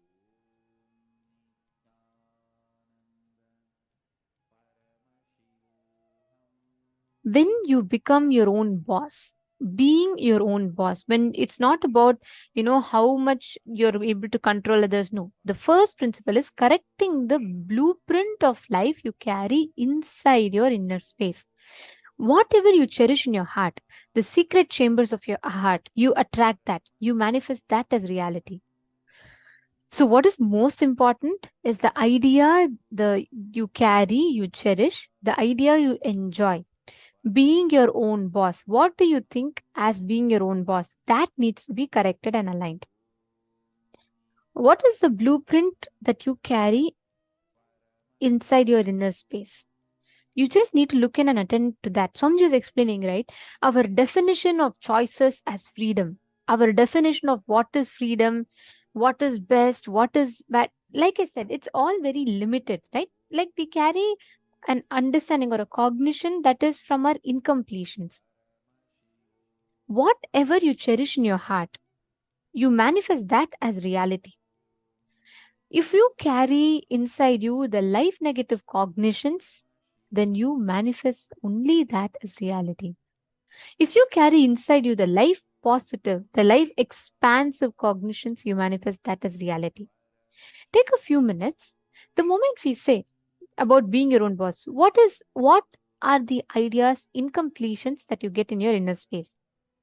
Like if you suddenly win a lottery, what are you going to do? How is your life going to be? Your ideas, your theories, what you want to be, what you want to do. Just pen down. Take a few minutes and pen down all the incompletions in your inner space. Sometimes you may even feel, oh, responsibility is too much of a load.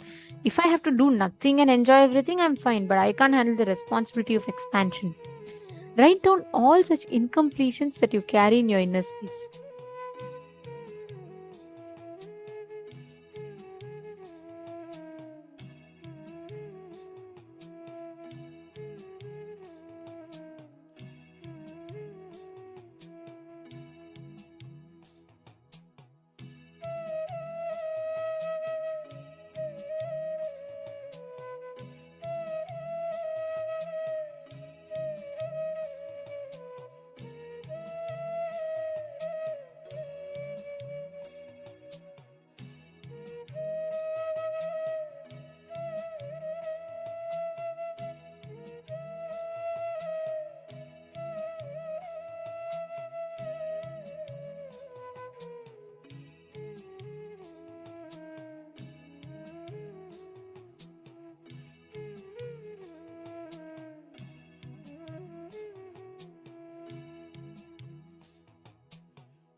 Have all of you finished writing?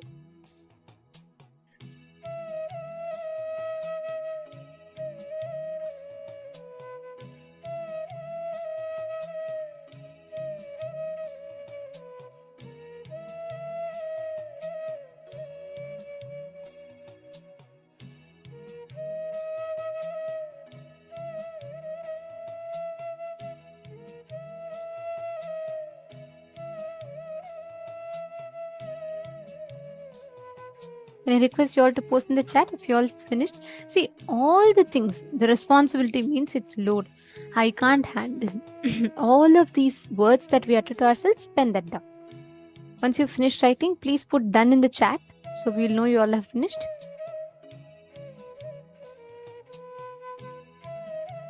Okay, Ma Parameshwari is done. Ma Krista is done.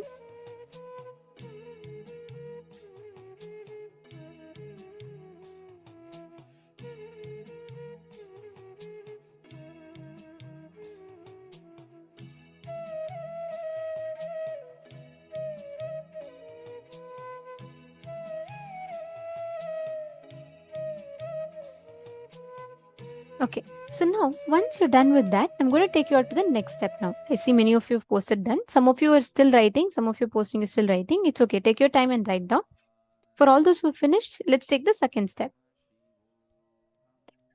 Now, go back and identify why you feel like that.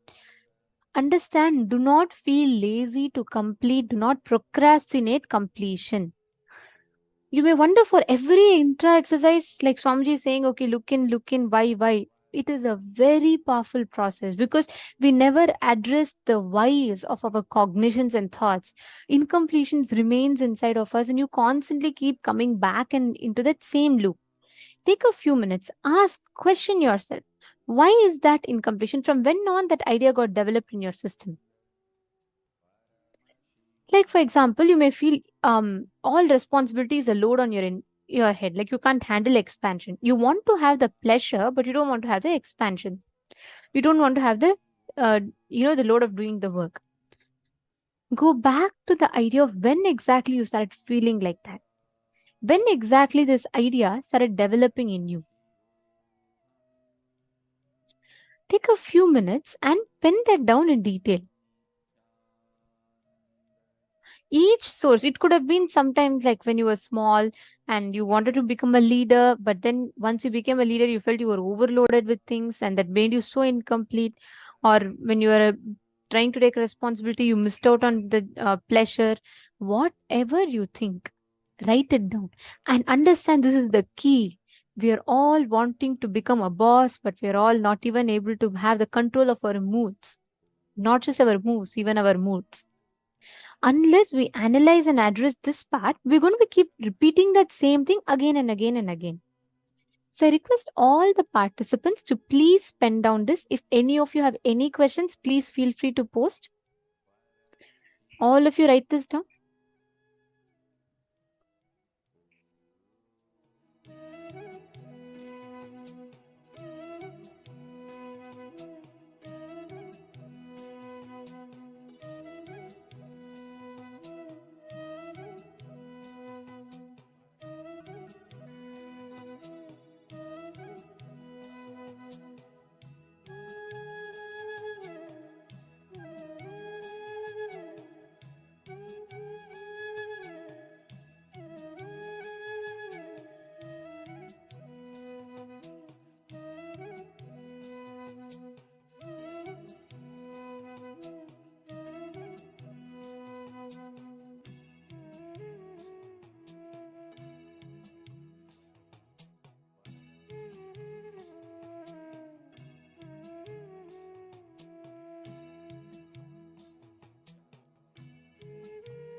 Yes.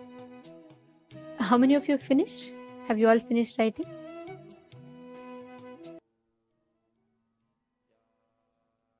I request you all to post in the chat if you're all done.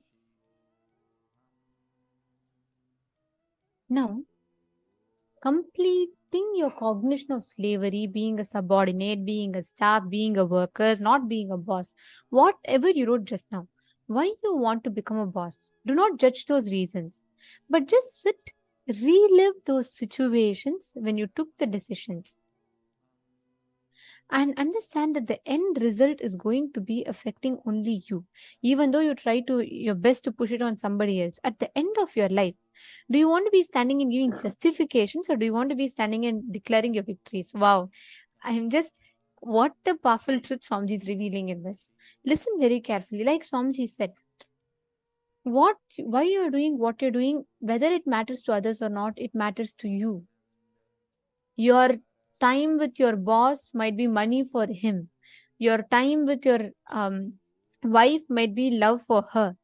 But your time for you is life for you. Understand, your decisions, your cognitions matter. Not because they affect another person, because they affect you. Look in, who matters for your life?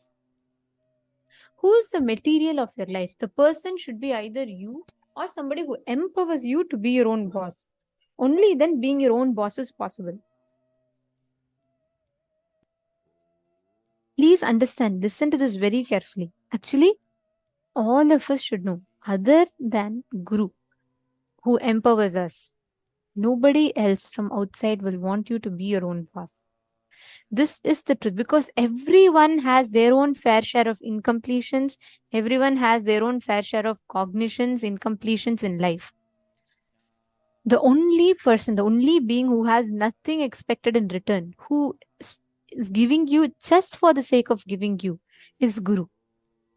How many You of need you to feel address those cognitions which makes you feel that a hatred towards being a boss, whatever the reason is, you need to complete that. You need to relive and complete it. So are all of you understanding? How many of you feel like literally being washed inside you? And who all are learning these truths for the very first time? Where you're cognizing, at least maybe you have heard it multiple times, but you're cognizing for the very first time.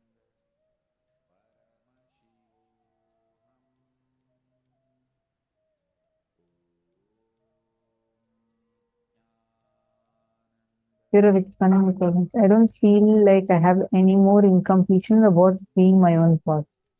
That's wonderful. I have excitement and feel powerful. But just one thing, Shane Dennis, that's great to know, but do take a few minutes to look in. From when on, see, right now, let us say that some opportunity has manifested in front of you. You've been sitting in the program, been empowering yourself with so many powerful cognitions, and you've been receiving the initiations from some. These are definitely the way you are is completely different from what you were just 10 days before, right? But do look into what is it, the reason, the original reason for why you chose to become a boss. I can never forget this. Like when I was young, I still remember, it was in the class, like, we had this concept of being a class leader, right? In my school, that was the first time I saw that, okay, if you're a class leader, then all the teachers would like you. And it's something more like, you have to be, like everyone will like you if you're a class leader. So, and I really wanted to become the class leader just for that one purpose. But when I got the opportunity to become a class leader, it became the other way around. It really did not go well. People started hating me because I used to go and complain to the teacher. So this started being a thing.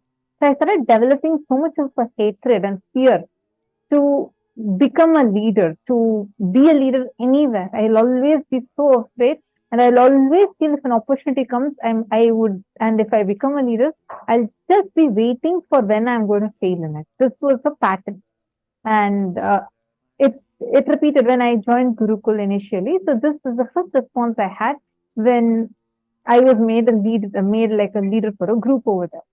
And it was one of the mentors who actually walked me through to go back and relive which incident made me feel powerless.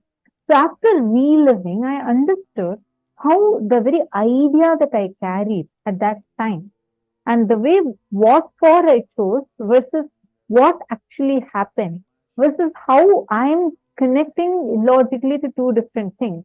I had a very like the clarity and completion that happened inside. After that, that whole suffocation I used to feel just dropped. So completion is a very, very, very powerful technique that Swamiji has given us, which can immediately relieve you, like what Swamiji said, right?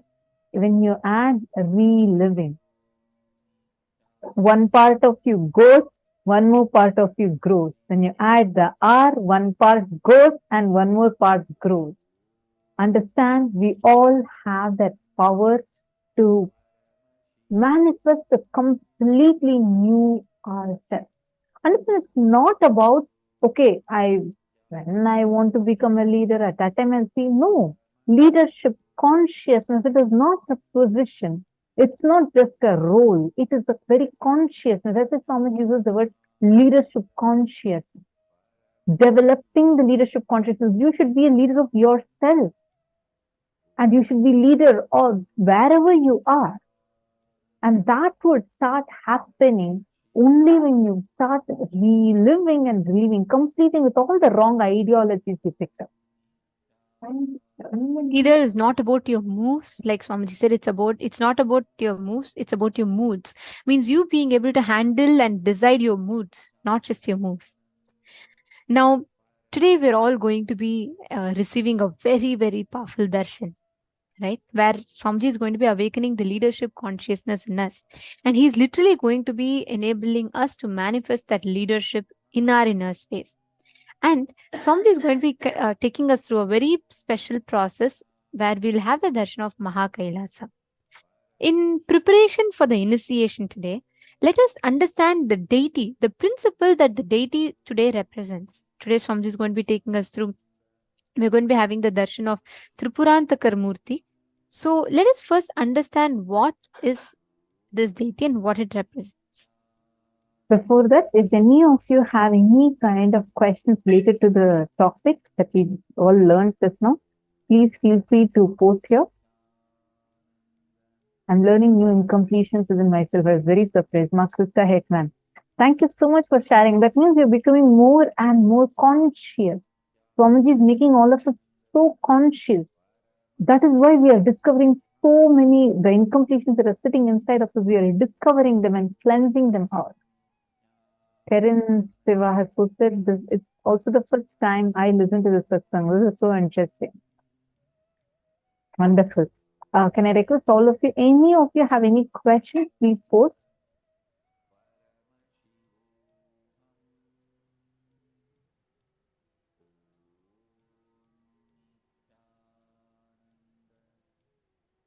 Please.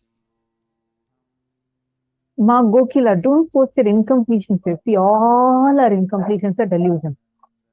With relive, because when you start posting when we start posting our incompletion, we start giving legitimacy to it. So don't do that. Sit and just relive. Reliving is different. Remembering is different. See, when you remember, you are remembering. There again and again, you're making them as a part of you, because with whatever updated intelligence you have, if you review a situation, you're remembering. Reliving is you going back to that particular intelligence you had at that time. Relive and release yourself from it. Relive to relieve. If you remember, you're only remembering them as a part of you again. So don't do that. Instead, relive those situations.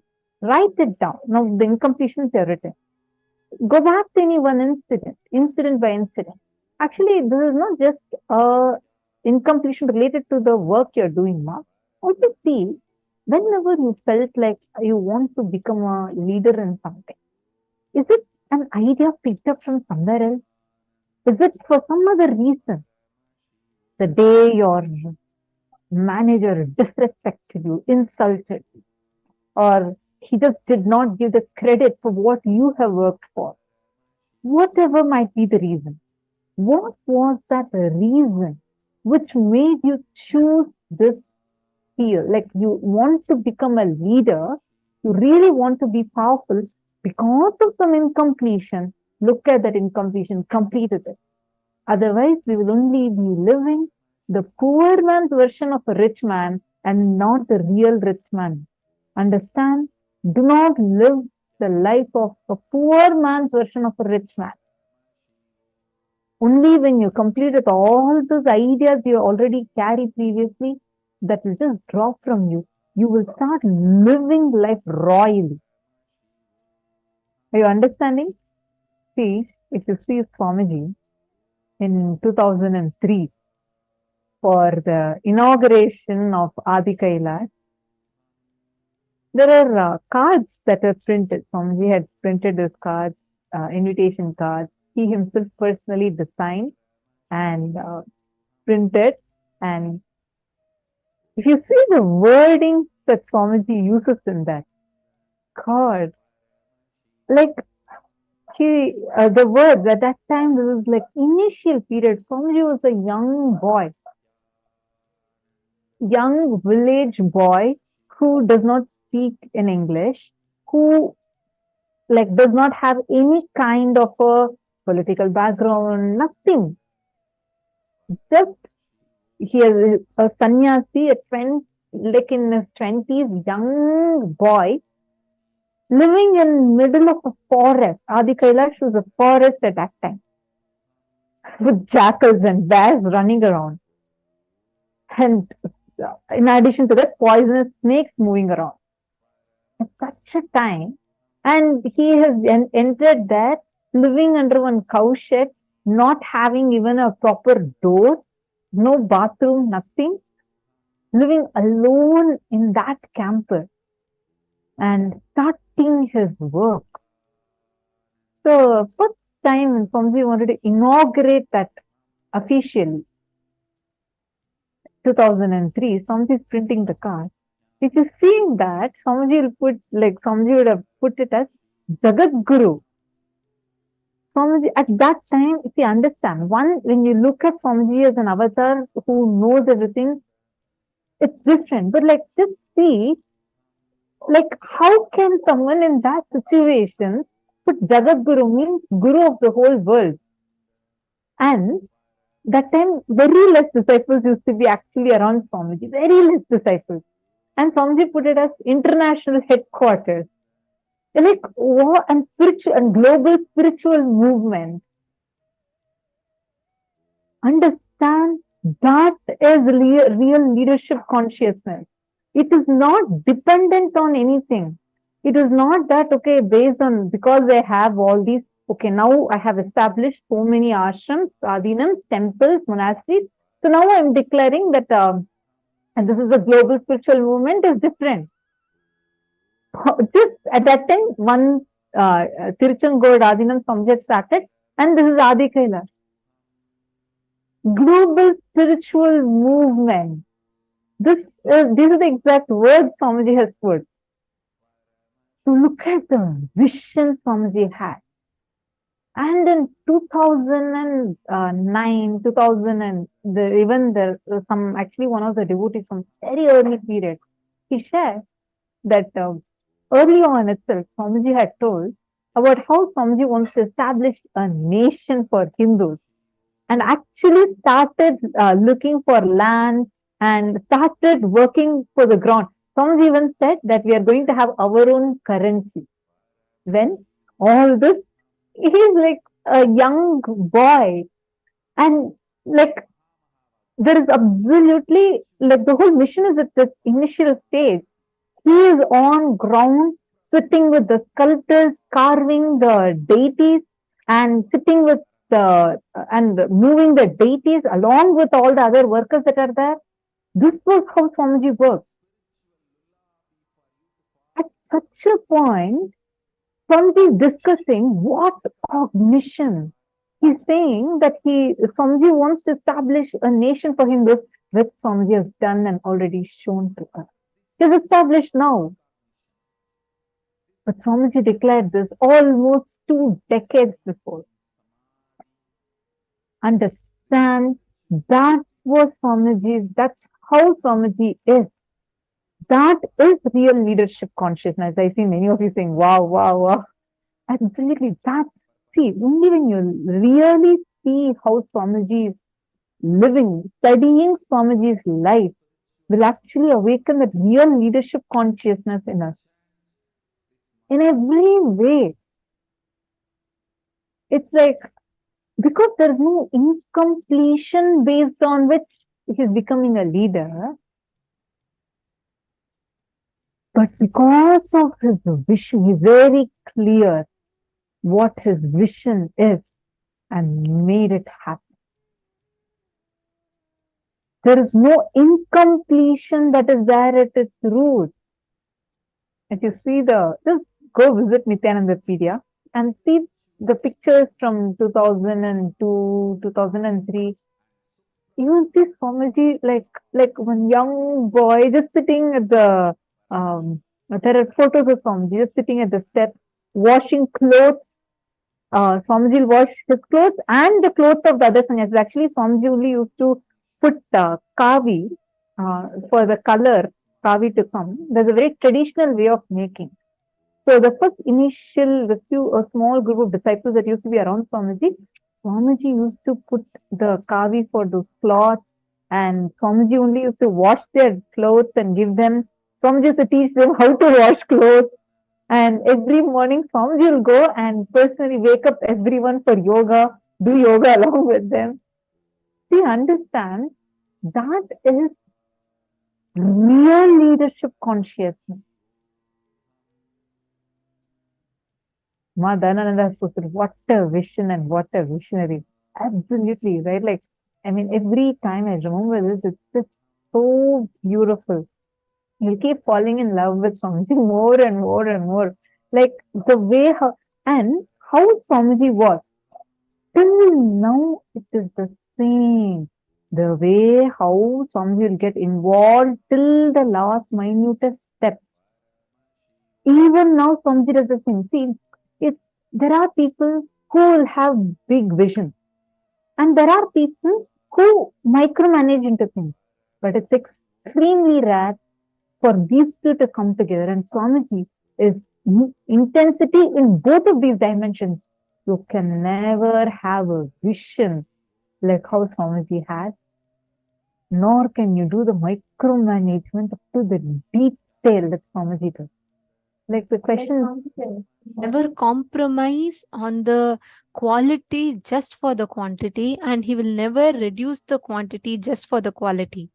Swamiji's like, when Swamiji was saying here, how everything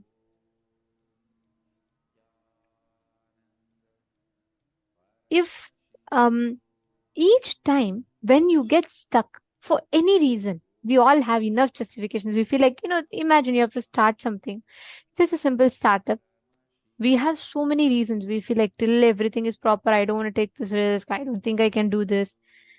Swamiji had this vision of creating a nation, and he never stopped for anything, not a single day.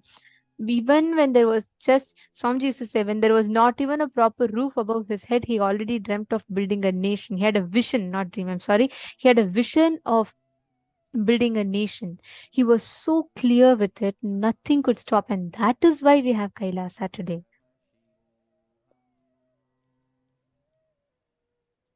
So now, let us all enter into the next session.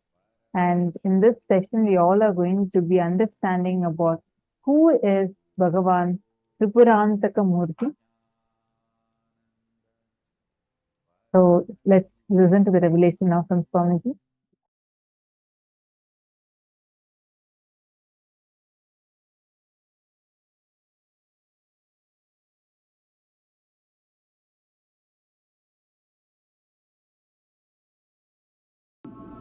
Whatever is happening, is auspicious. Shiva. The word Shiva means in Sanskrit causeless auspiciousness. Whatever happens in your life, even if the best thing happens, you can always think, it could have been little better. It could have been little better. Or whatever worst thing happens, you can always say, oh, at least this much I am saved. It is up to you to feel whether things are auspicious or inauspicious. In the planet Earth, only two kinds of human beings are there. People who feel everything is inauspicious. We need some correction. We need some alteration. We need some further development. We need to remodel. There are some people who feel everything happening is auspicious. Person who feels whatever is happening is inauspicious is a materialistic. He believes in matter, correction, doing, remodeling, changing, altering. Person who believes whatever is happening is auspicious is a spiritualist. Believes in the intelligence of the cosmos, the whole. He is very clear, the whole is much more intelligent than part, me. If you think the whole is not more intelligent than you are materialistic, egoistic. If you think the whole is much more intelligent than me, you are spiritualist. Over. The whole world can be classified just with these two categories. If you feel whatever is happening is auspicious, you are a spiritual person. A small story. After a powerful sermon on the charity, the priest sends his hat for a rounds, for a collection. The hat goes round, comes back as empty as it was sent. He took his hat and said, oh God, at least the hat came back. Understand? He is intelligent. He is really intelligent. He is able to think whatever is happening is auspicious. Whatever is happening is best. You can either think whatever is happening is inauspicious, or you can realize whatever is happening is auspicious. Why enlightened beings are constantly feeling whatever is happening is auspicious? It is just because of the Kundalini Shakti. Once this Kundalini energy awakens in you, you will feel so much of energy in your body, you will not be able to complain about anybody. Understand? You will complain about anything or any person or any incident only when you are in low mood. Means your usual mood. You will not be able to complain, criticize, or feel disappointed about any person or anybody if your body is overflowing, bubbling with energy. You feeling whatever is happening is auspicious or inauspicious is directly connected to your energy level. At some time, if you get the glimpse of that high energy, by some method, sometimes people get into that high energy without even knowing. Maybe if they go to some high energy places, or if they are really relaxed, they get into that high mood. Suddenly those few moments or few hours, you feel you are so fulfilled, nothing is wrong in the planet Earth. You will feel everything is going the best way. If you had this glimpse, these moments in your life even once, you can be called as a spiritual seeker. Sometime, even while seeing the sunset, suddenly you feel the whole thing is settled in you. And you think, God, Everything is beautiful. Things are happening. It's okay. Suddenly, some mood, you are silent, you are relaxed, you are filled with energy, and you see whatever is happening is auspicious. There is only two planes of existence. One, the plane of normal human beings. Whatever is happening needs to be altered. Anything, they cannot say, I really like that person, but they can't stop, they can't end a sentence without that but. Without that but, they can't end any sentence.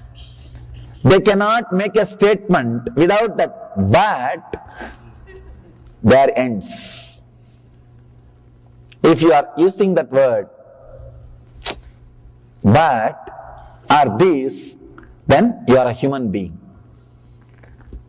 There is another one kind of existence.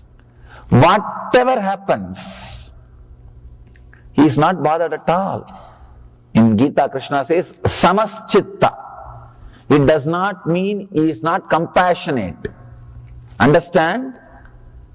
A person who is balanced does not mean he is not compassionate or he doesn't suffer seeing the others struggle, others suffering. He tries only to remove others suffering instead of he suffering with them. It is not directly going to help. First thing, you need to feel completely overflowing. Whatever is happening is auspicious. In the auspicious energy, let there be one more auspicious wave to bring the people up. Can be the idea or can be the understanding. The person whose Kundalini is not awakened, whose Kundalini Shakti is not become alive, in Sanskrit we call Kundalini Jagrata, the higher consciousness awakening. If it has not happened in you, whatever is happening inside and outside you will be inauspicious. If that awakening happens, whatever is happening inside and outside you will be auspicious.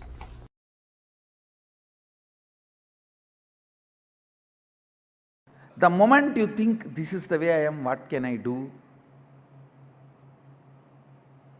Listen. The moment you think, this is the way I am, what can I do?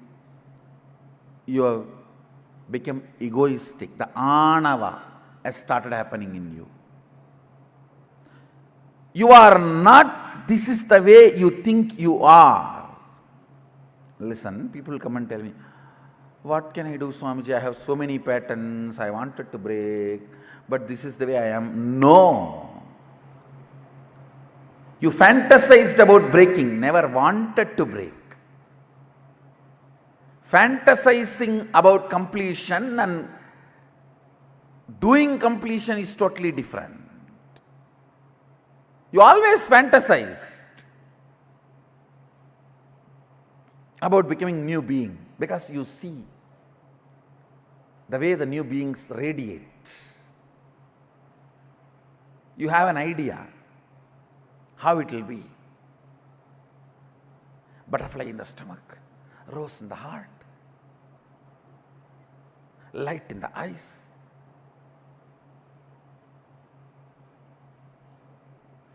You have an imagination, you have a fantasy, but you never worked for it. You never acted for it. Understand, action manifests Shaktis. Acting towards what you want manifests Shaktis.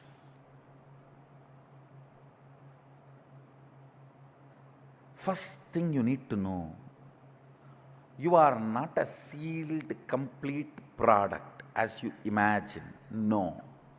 You are a seed. Means you need to open up.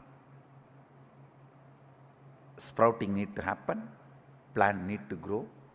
the biomemory, muscle memory with which you are programmed need to flower, the branches need to grow, the leaves need to come. Oh, I am already old and tired. How can anything more happen to me?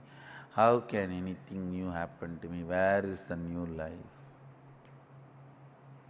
That is what I call anava. The moment you decide where is the new life for me, there is no new life. The anava surrounds you. Every situation, understand, every situation brings only new life to you. Just because you got $1 billion in lottery and you are going to move to a palatial bungalow, you can start crying, oh, the small house has been snatched away from me. Fool. I have seen people crying. I have seen people crying when the great transformation happens to them for which they were waiting.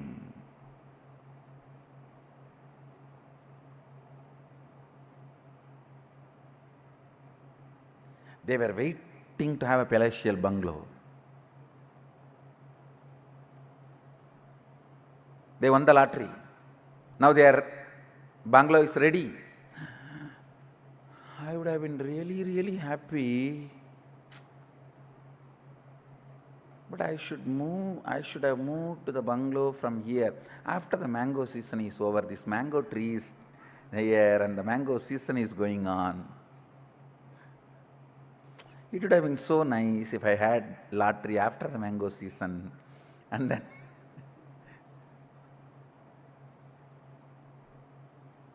look in. There are many times continuously what for you have been praying, waiting. When that opening happens, suddenly you are not okay for that opening. You are trying to hold on to the old, tasting the old, tasting the boredom, tasting the old, tasting the boredom,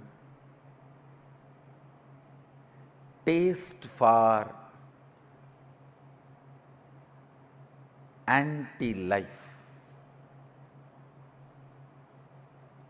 I should tell you, biggest enemy in your life is taste for anti-life.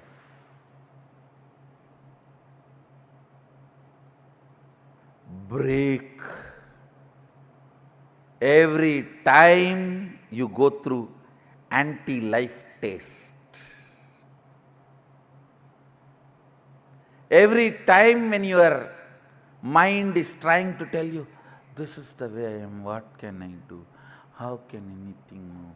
What can anything happen? No! You are not yet end.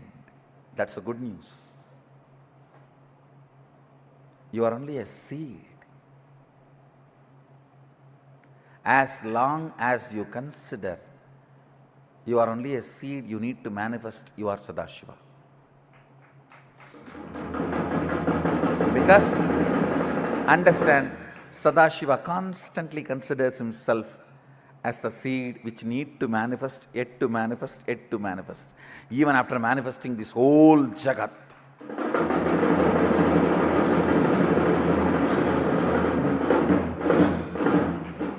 Even after manifesting this whole Jagat, making all the human beings walk straight, developing the most subtlest brain grooves, still he comes down to make you manifest all the powers, to push you to the next level.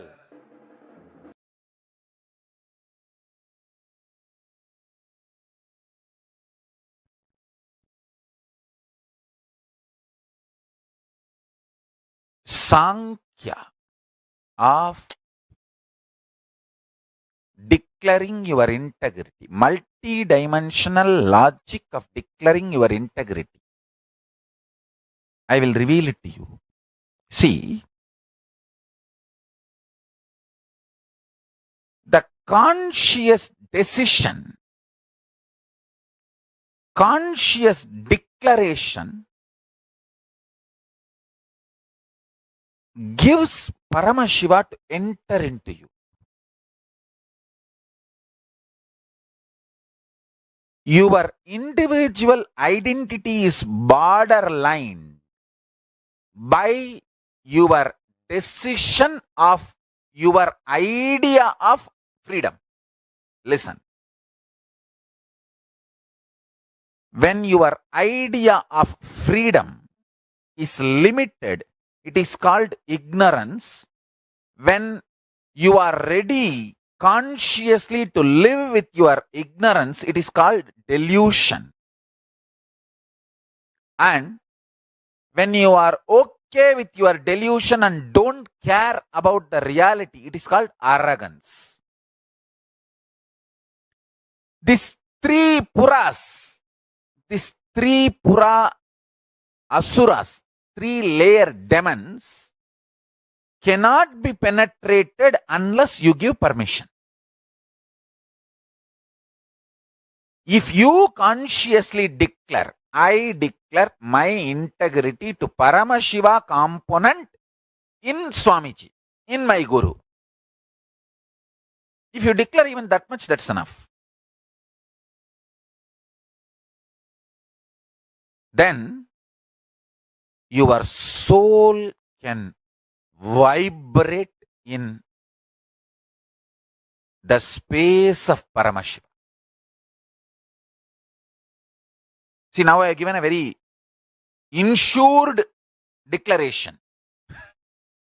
Very secured and insured declaration. You can make a clear disclaimer. I declare my integrity only to Paramashiva component of my Guru Nithyananda Paramashivam.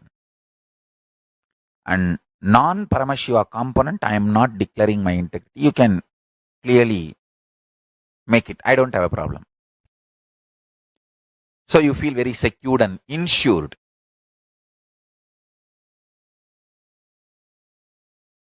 Understand? But this declaring your integrity is too important because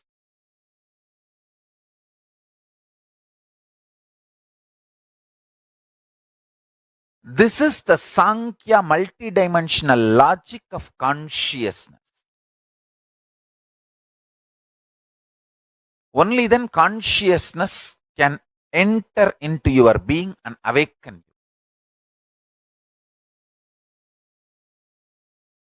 This Navaratri, let us make as many people as possible declare their simple integrity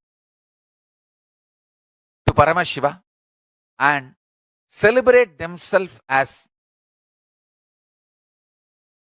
consciousness. Celebrate themselves because they are consciousness, not because of their money, their power, their positions, their social power, political power, or anything, their beauty, age, health. Celebrating themselves because they are conscious.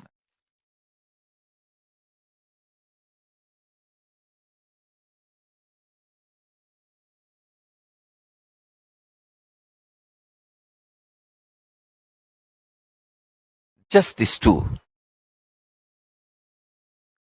Declaring simple integrity to Paramashiva component of your Guru. When you declare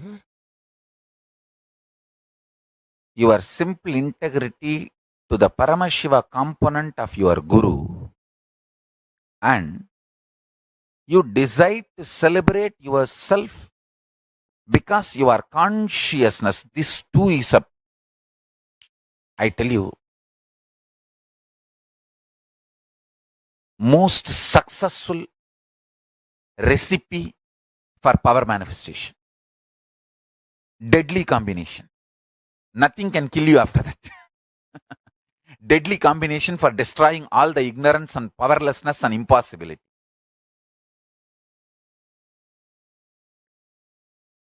This too is the most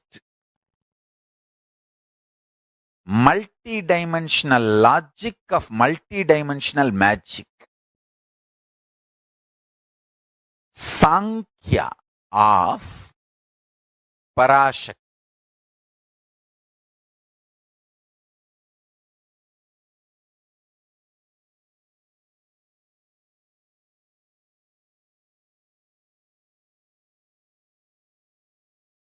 It may look too simple, I tell you.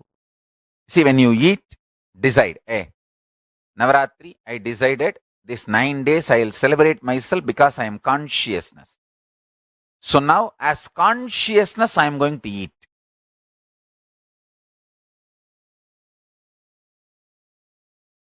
You will see the whole eating experience will be different. As consciousness, I am going to drink water or whatever juice or anything you drink. As consciousness, I am going to sleep. As consciousness, I am going to do my office job. As consciousness, I am going to relate with people. As consciousness, I am going to do all my activity. So much of grounding and qualitative difference in your reality.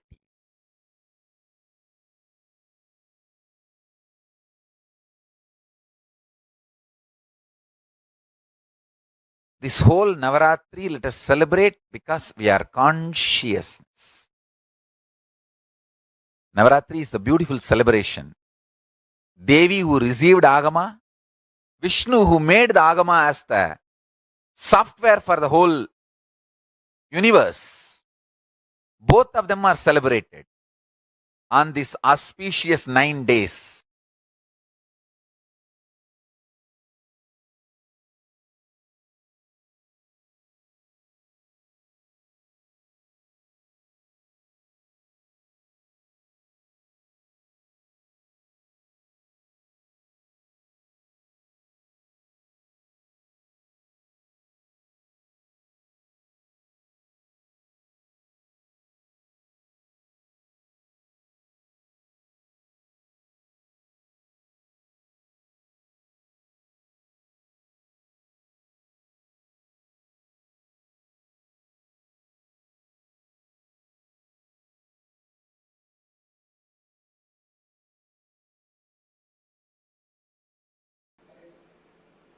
Third eye,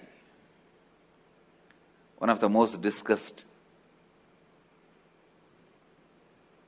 analyzed, debated, argued, and most misunderstood subject. Please understand,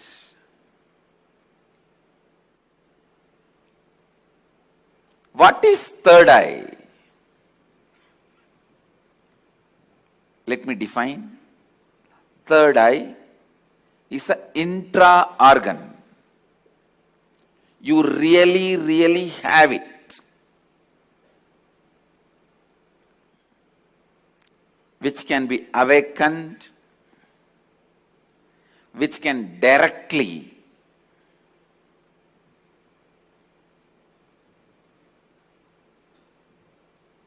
be part of your day-to-day life. Third eye and awakening the third eye is not just mystical alone. It can be directly experienced in your very physical plane.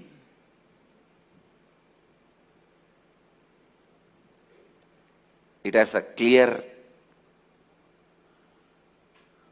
defined powers which can add to your day-to-day life, not just exploring the mystical path and spiritual experiences.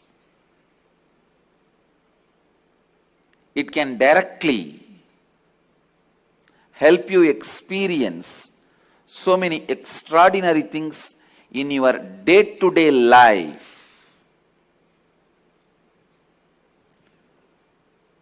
almost all religions, all spiritual groups, whether it is ancient and tribal based or very modern secret groups, all spiritual groups have worked on third eye because that's the most easiest, most powerful way of awakening yourself to the higher dimensions.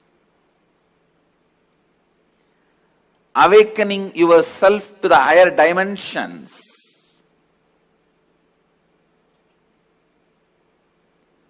Whatever you are seeing with these two eyes are not reality and not enough. Please understand, whatever you see with the two eyes are not reality and not enough.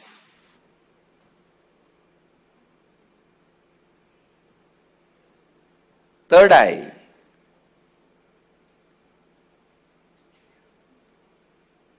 makes you see the higher reality externally in your day-to-day life and internally in your life and death journey. Third eye is one of the powerful energy center in your body. It is located between both eyebrows, where I have this red color kumkum. To tell you honestly, there are some subjects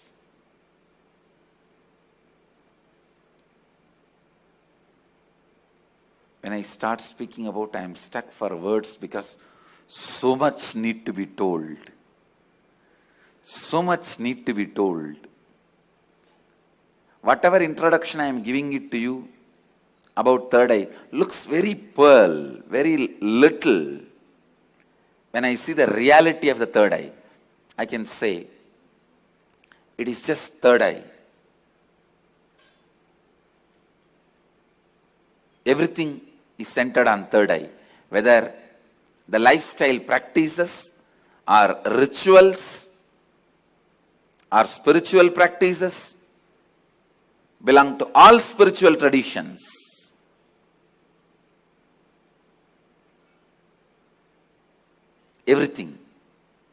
Everything is centered on third eye.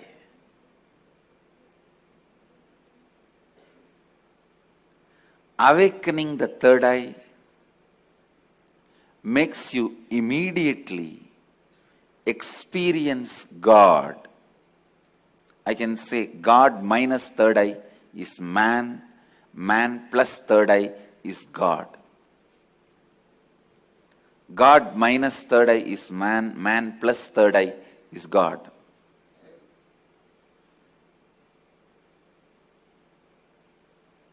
Third eye is called Chakra Raja, king of chakras. That's the last chakra. The crown center is not actually chakra, it's an opening.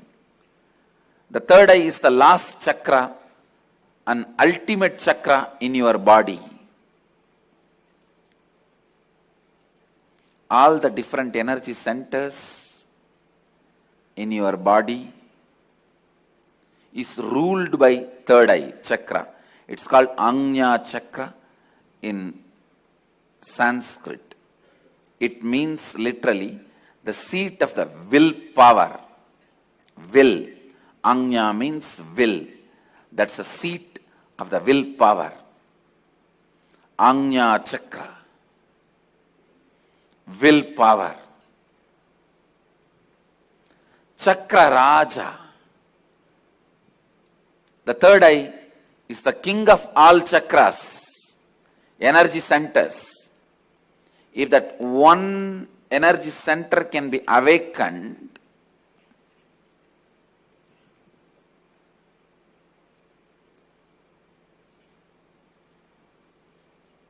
all the energy centers can be awakened. That is why in Hindu tradition, the various pilgrimage centers are identified with the different chakras. But Varanasi, the pilgrimage center of Hinduism, is associated with third eye. That is called as a third eye center. The Anya Chakrasthala, Varanasi.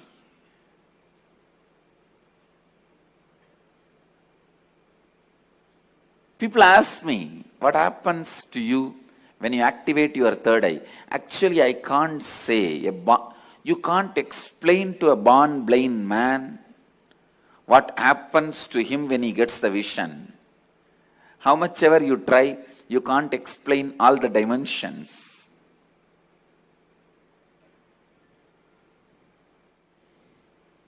Actually,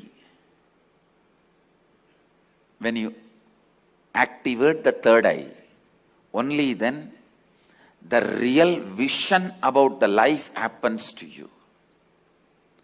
You start seeing the reality. You start seeing the truth as it is. Seeing only with two eyes and living, making decisions, seeing through the third eye, living and making decisions, these two lifestyles can never be compared. I can't even say, with the awakening of the third eye, you will get a lot of intuition power or other spiritual powers. No. Let me be very honest. When you awaken the third eye, your whole life will be different. What ordinary people call as intuition will be your lifestyle.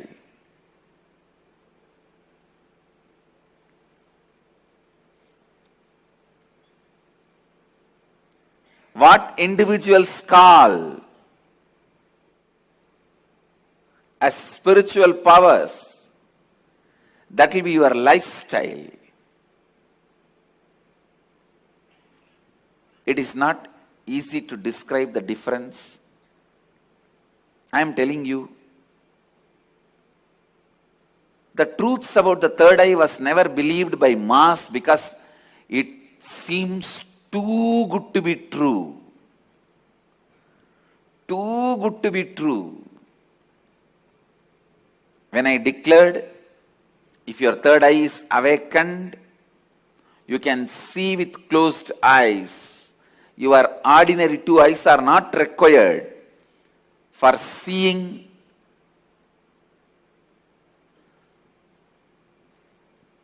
or perceiving, recognizing things. People felt it was too good to be true.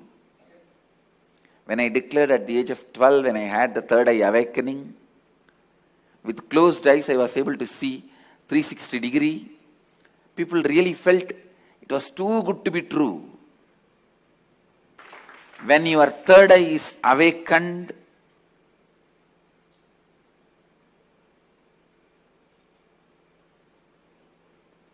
not just your intuition will be awakened. Just understand this one example. A person who is standing in a road and seeing both sides.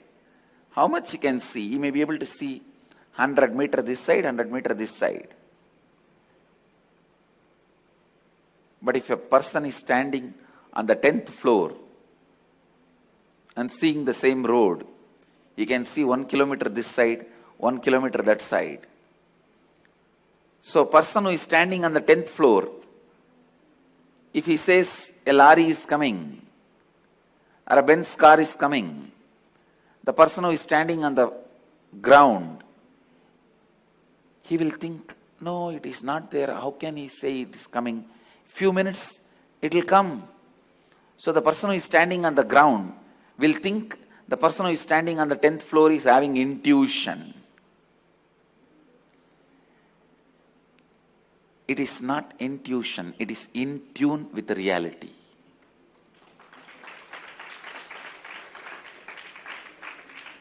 When your third eye is awakened, you will be able to see everything from the higher plane. So you will be in tune with the reality. People ask me, can it help me in my material growth? I tell you, it will help you in everything. In your health, you will be able to see through your body. I have seen so many siddhas. They will just scan their body with closed eye. They know where the problem is and heal it. Very soon you can expect my kids doing X-ray and scanning. You will see they will be demonstrating. Just by seeing a person, they will diagnose them.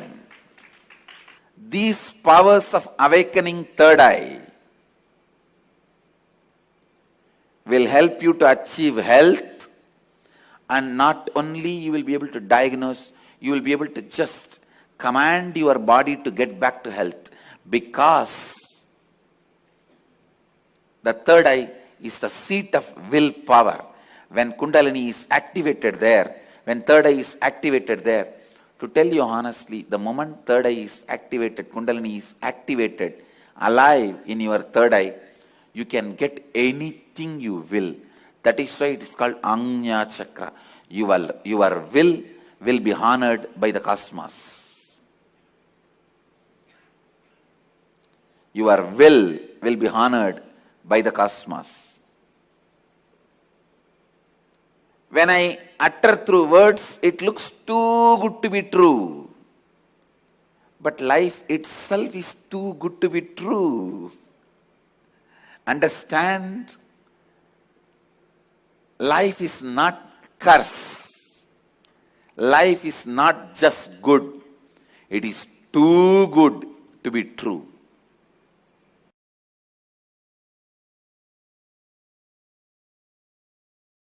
Third eye is an intra-organ, just like both your eyes, which has cords and nerves. First. Second, the consciousness you are using to operate these two eyes, called chakshu, the same consciousness only needs to be used to operate third eye also. And third, listen, when you start experiencing, all this basic introduction is needed for you. So don't think when basic introductions are given, oh, this is not necessary. No. It is needed for you. When you are going to operate some part of you, you need a thorough introduction.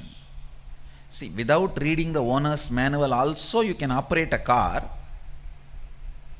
but you will only be knowing the basic things. Like iPhone. Without reading the owner's manual, you can operate, but you will be only calling, nothing else. Still, many of the Indian rich villages use the iPhone only for calling. They will be having it, but they don't use anything else other than making phone call. Understand? Agamas and Upanishads are owner's manual for you.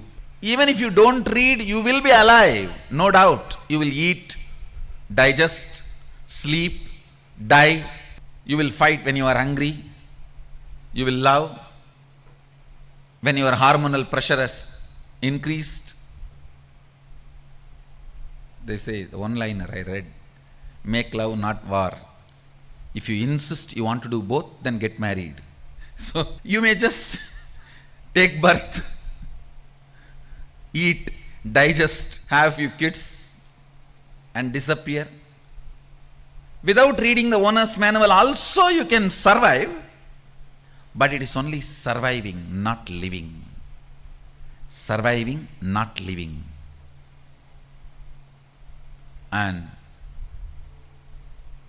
if you read the owner's manual, know what you are going to do with all the dimensions available to you, all the apps available to you.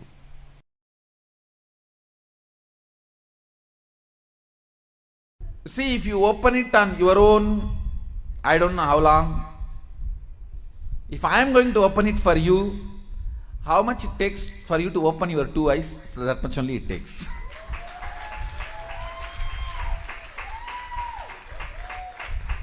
If you are going to open it on your own, I do not know how long it will take. Whether it will open at all or not, even that I don't know. But if you are asking, going to tell you, I need time, only how much time you take to open your two eyes. Actually, whether you are a kid or adult, opening your third eye takes only a second for me. The problem with adults is you have calcified your third eye so much. Little time is required only to remove that calcification, nothing else.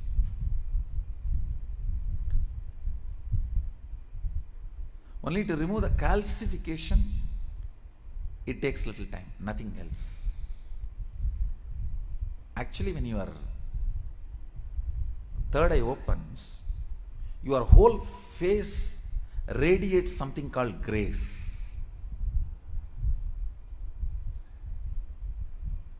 I'll strongly recommend these 2-3 small activities. Every night have aritaki powder, half teaspoon. So that cleanses all the fluoride calcification in your third eye. And before going to bed, take little turmeric or kumkum. Apply it in, mix it in water like a paste, nicely rub. See, fluoride and turmeric both have a quality of penetrating your body through skin. Fluoride goes and calcifies, turmeric goes and decalcifies. In those days, in Hinduism, women used to apply turmeric in their face in the night time and early morning. Now all the dirty, Fair and Lovely, what all? I don't know what all they apply. Now I don't know. In those days, women used to apply. I have seen my mother and all, she will rub in stone. In the bathrooms, there will be a small stone. On that, the turmeric will be there, like this big seed. And they will rub that. Night time they will apply once, and early morning when they take bath, they will apply once. It removes all the calcification, either by your water or by food. The calcification settles, will be removed. You will have very bright awakened third eye. I strongly recommend, even for men, in the night time, who is going to see you? Who is going to see you in the night time? So, even men can apply on the forehead. Not just applying, you have to rub. So, it penetrates through the skin and decalcifies. These few things will really help when I awaken your third eye to keep it awakened. If the calcification is removed, keeping it highly active will be easy if you clean up your forehead with a organic. Please go for organic turmeric and organic kumkum. Kumkum is nothing but processed turmeric. You can use even kumkum, no problem. Anyone is okay. Turmeric or kumkum, even men. It will really help to clean your third eye and decalcify the calcification.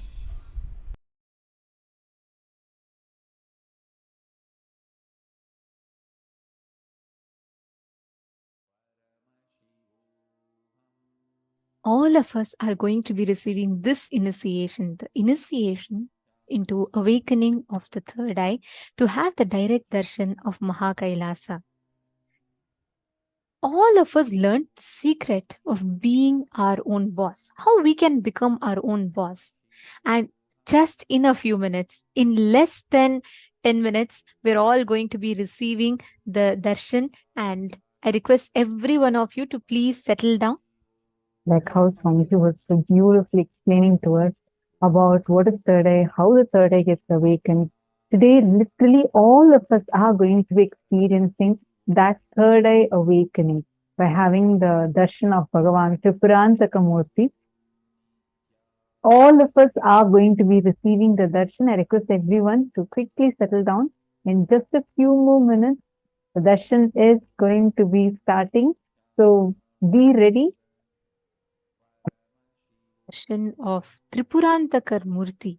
And this form of Paramashiva is a very, very beautiful form. We all listened to the whole session where Swamiji was revealing about what the deity, manifestation of Paramashiva as Tripurantakar represents.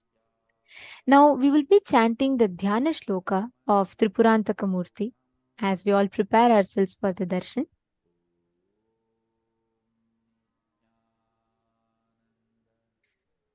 चतुर्भुजं त्रिनेत्रं च मग्नं परशुधारिणं धनुर्बाणसमायुक्तं समया सहितं तथा सर्वाभरणसंयुक्तं दिव्याभरणसमान्वितं पत्रं दधं वामकर्णे दक्षिणे कुण्डलान्वितम् उपवीतसमायुक्तं समभङ्गयुतं शिवं जटामकुटसंयुक्तं विलसद्विद्रुमाङ्गकम् एवं त्रिपुरसंहारं रूपं प्रोक्तमहात्मभिः.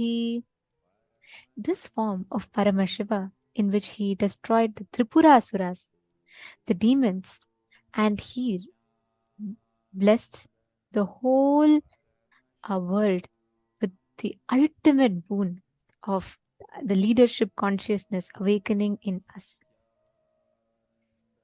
Every one of us sitting here today, we learned some of the most important truths. We understood about what is leadership, what is Ishwaratva. We understood about conscious awakening, that Ishwaratva awakening in us, becoming our own boss.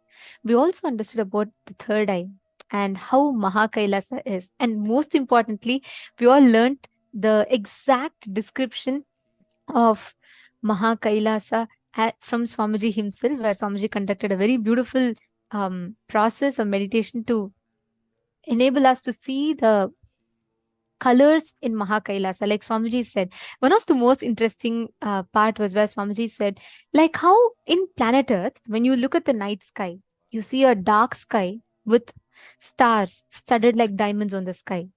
But in Mahakailasa, it's completely the other way around.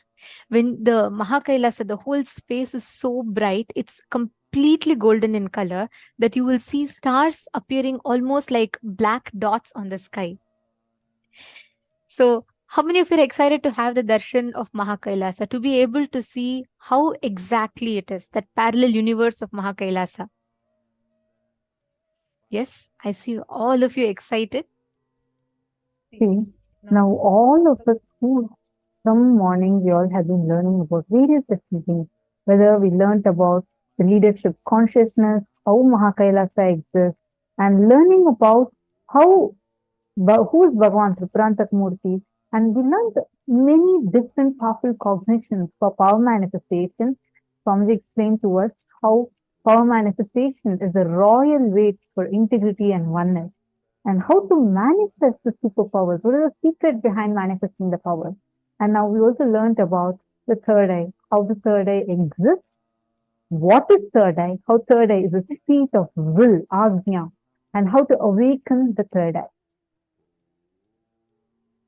You see, many of you posting very excited, always excited. Yes, exciting, so much of excitement. Okay. Actually, in so many different rooms, the same. I see very similar messages being posted. Understand. One of the most important things that Swamiji revealed today about the space of leadership. Like Swamiji said, there are multiple different ways in which you can do. You can take and try you manifesting third eye awakening by yourself, you manifesting all these space by yourself. It is possible. But just that it'll take janmas together to manifest that space. But when you go to the presence of the Guru, he just gives it to you out of his sheer compassion as an experience to you immediately, instantly. And today, that is the exact initiation we are going to be receiving, where Swamiji is going to be awakening that leadership consciousness in us. What it takes in us to manifest that leadership. What it takes in us to become our own boss. How can we manifest the reality we want?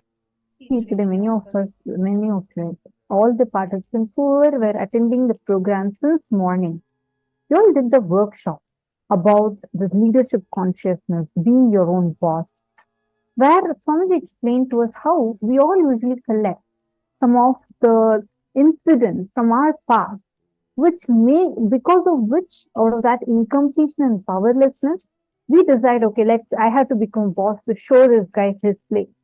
Like Swamiji gave an example, let's just wait to go and throw the visiting card on your boss's face or something. Like it's some kind of an anger or incompletion from your past, that hangover of the past, which makes you decide to, okay, I have to become a leader, I have to become a boss to show this guy that I will also be able to do like him, or things like that. And we all did a very deep internalization exercise where we dissected all those parts and wrote down the patterns based on which we took this decision. And many of you had posted saying that you found many new incompletions. You never knew this is what was actually there inside of you. Many such things, right? Now, during the darshan, you can post a message in the chat to Swamiji for removing all those patterns from you. Understand? Those patterns will just disappear. You will have the real leadership consciousness awakened inside of you. Years, any limiting cognitions that you have inside of you to manifest that leadership consciousness, post all of that to Swamiji, and Swamiji himself will just shower us, bestow us completion in all those aspects. So, actually, here Shane Dennis has posted that how he was having fear of expanding his consciousness. He said, fear of expanding my consciousness has gone after yesterday's program. That was my major incompletion, and that has just gone right after the session. See, understand, Shane Dennis, I see that you've been very sincere in sitting and attending every session, doing the completion, doing the internalization exercise. Now, whatever patterns or incompletions you identified today, and what you said, right? Like when at one point you said, yes, I don't have those incompletions inside me anymore. Now, any other residual patterns or incompletions that are there, which you discovered during today's workshop, you can post those in the chat to when Swamiji's session starts, and post it as a prayer request to Swamiji to clear off those incompletions. You will just see that real leadership consciousness, like what Swamiji has, would start manifesting through you. So this is for everyone. During the darshan, we are going to have a great blessing to ask our prayers, the boons that we want directly to the avatar. During this time, you can post your messages across 6 different platforms, and make sure you post in all the 6, because anywhere Bhagavan's eyes fall, your prayers are immediately blessed. So you can post it on Facebook, YouTube, Instagram, Twitter, and WhatsApp, as well as the Zoom room. And please make sure you do not post the same message multiple times, as this is spamming the chat and leading even you to miss the blessings that Swamiji has given for you, as well as disrupts the experience of other participants. So we request all of your kind understanding, and let us all get ready to receive the darshan.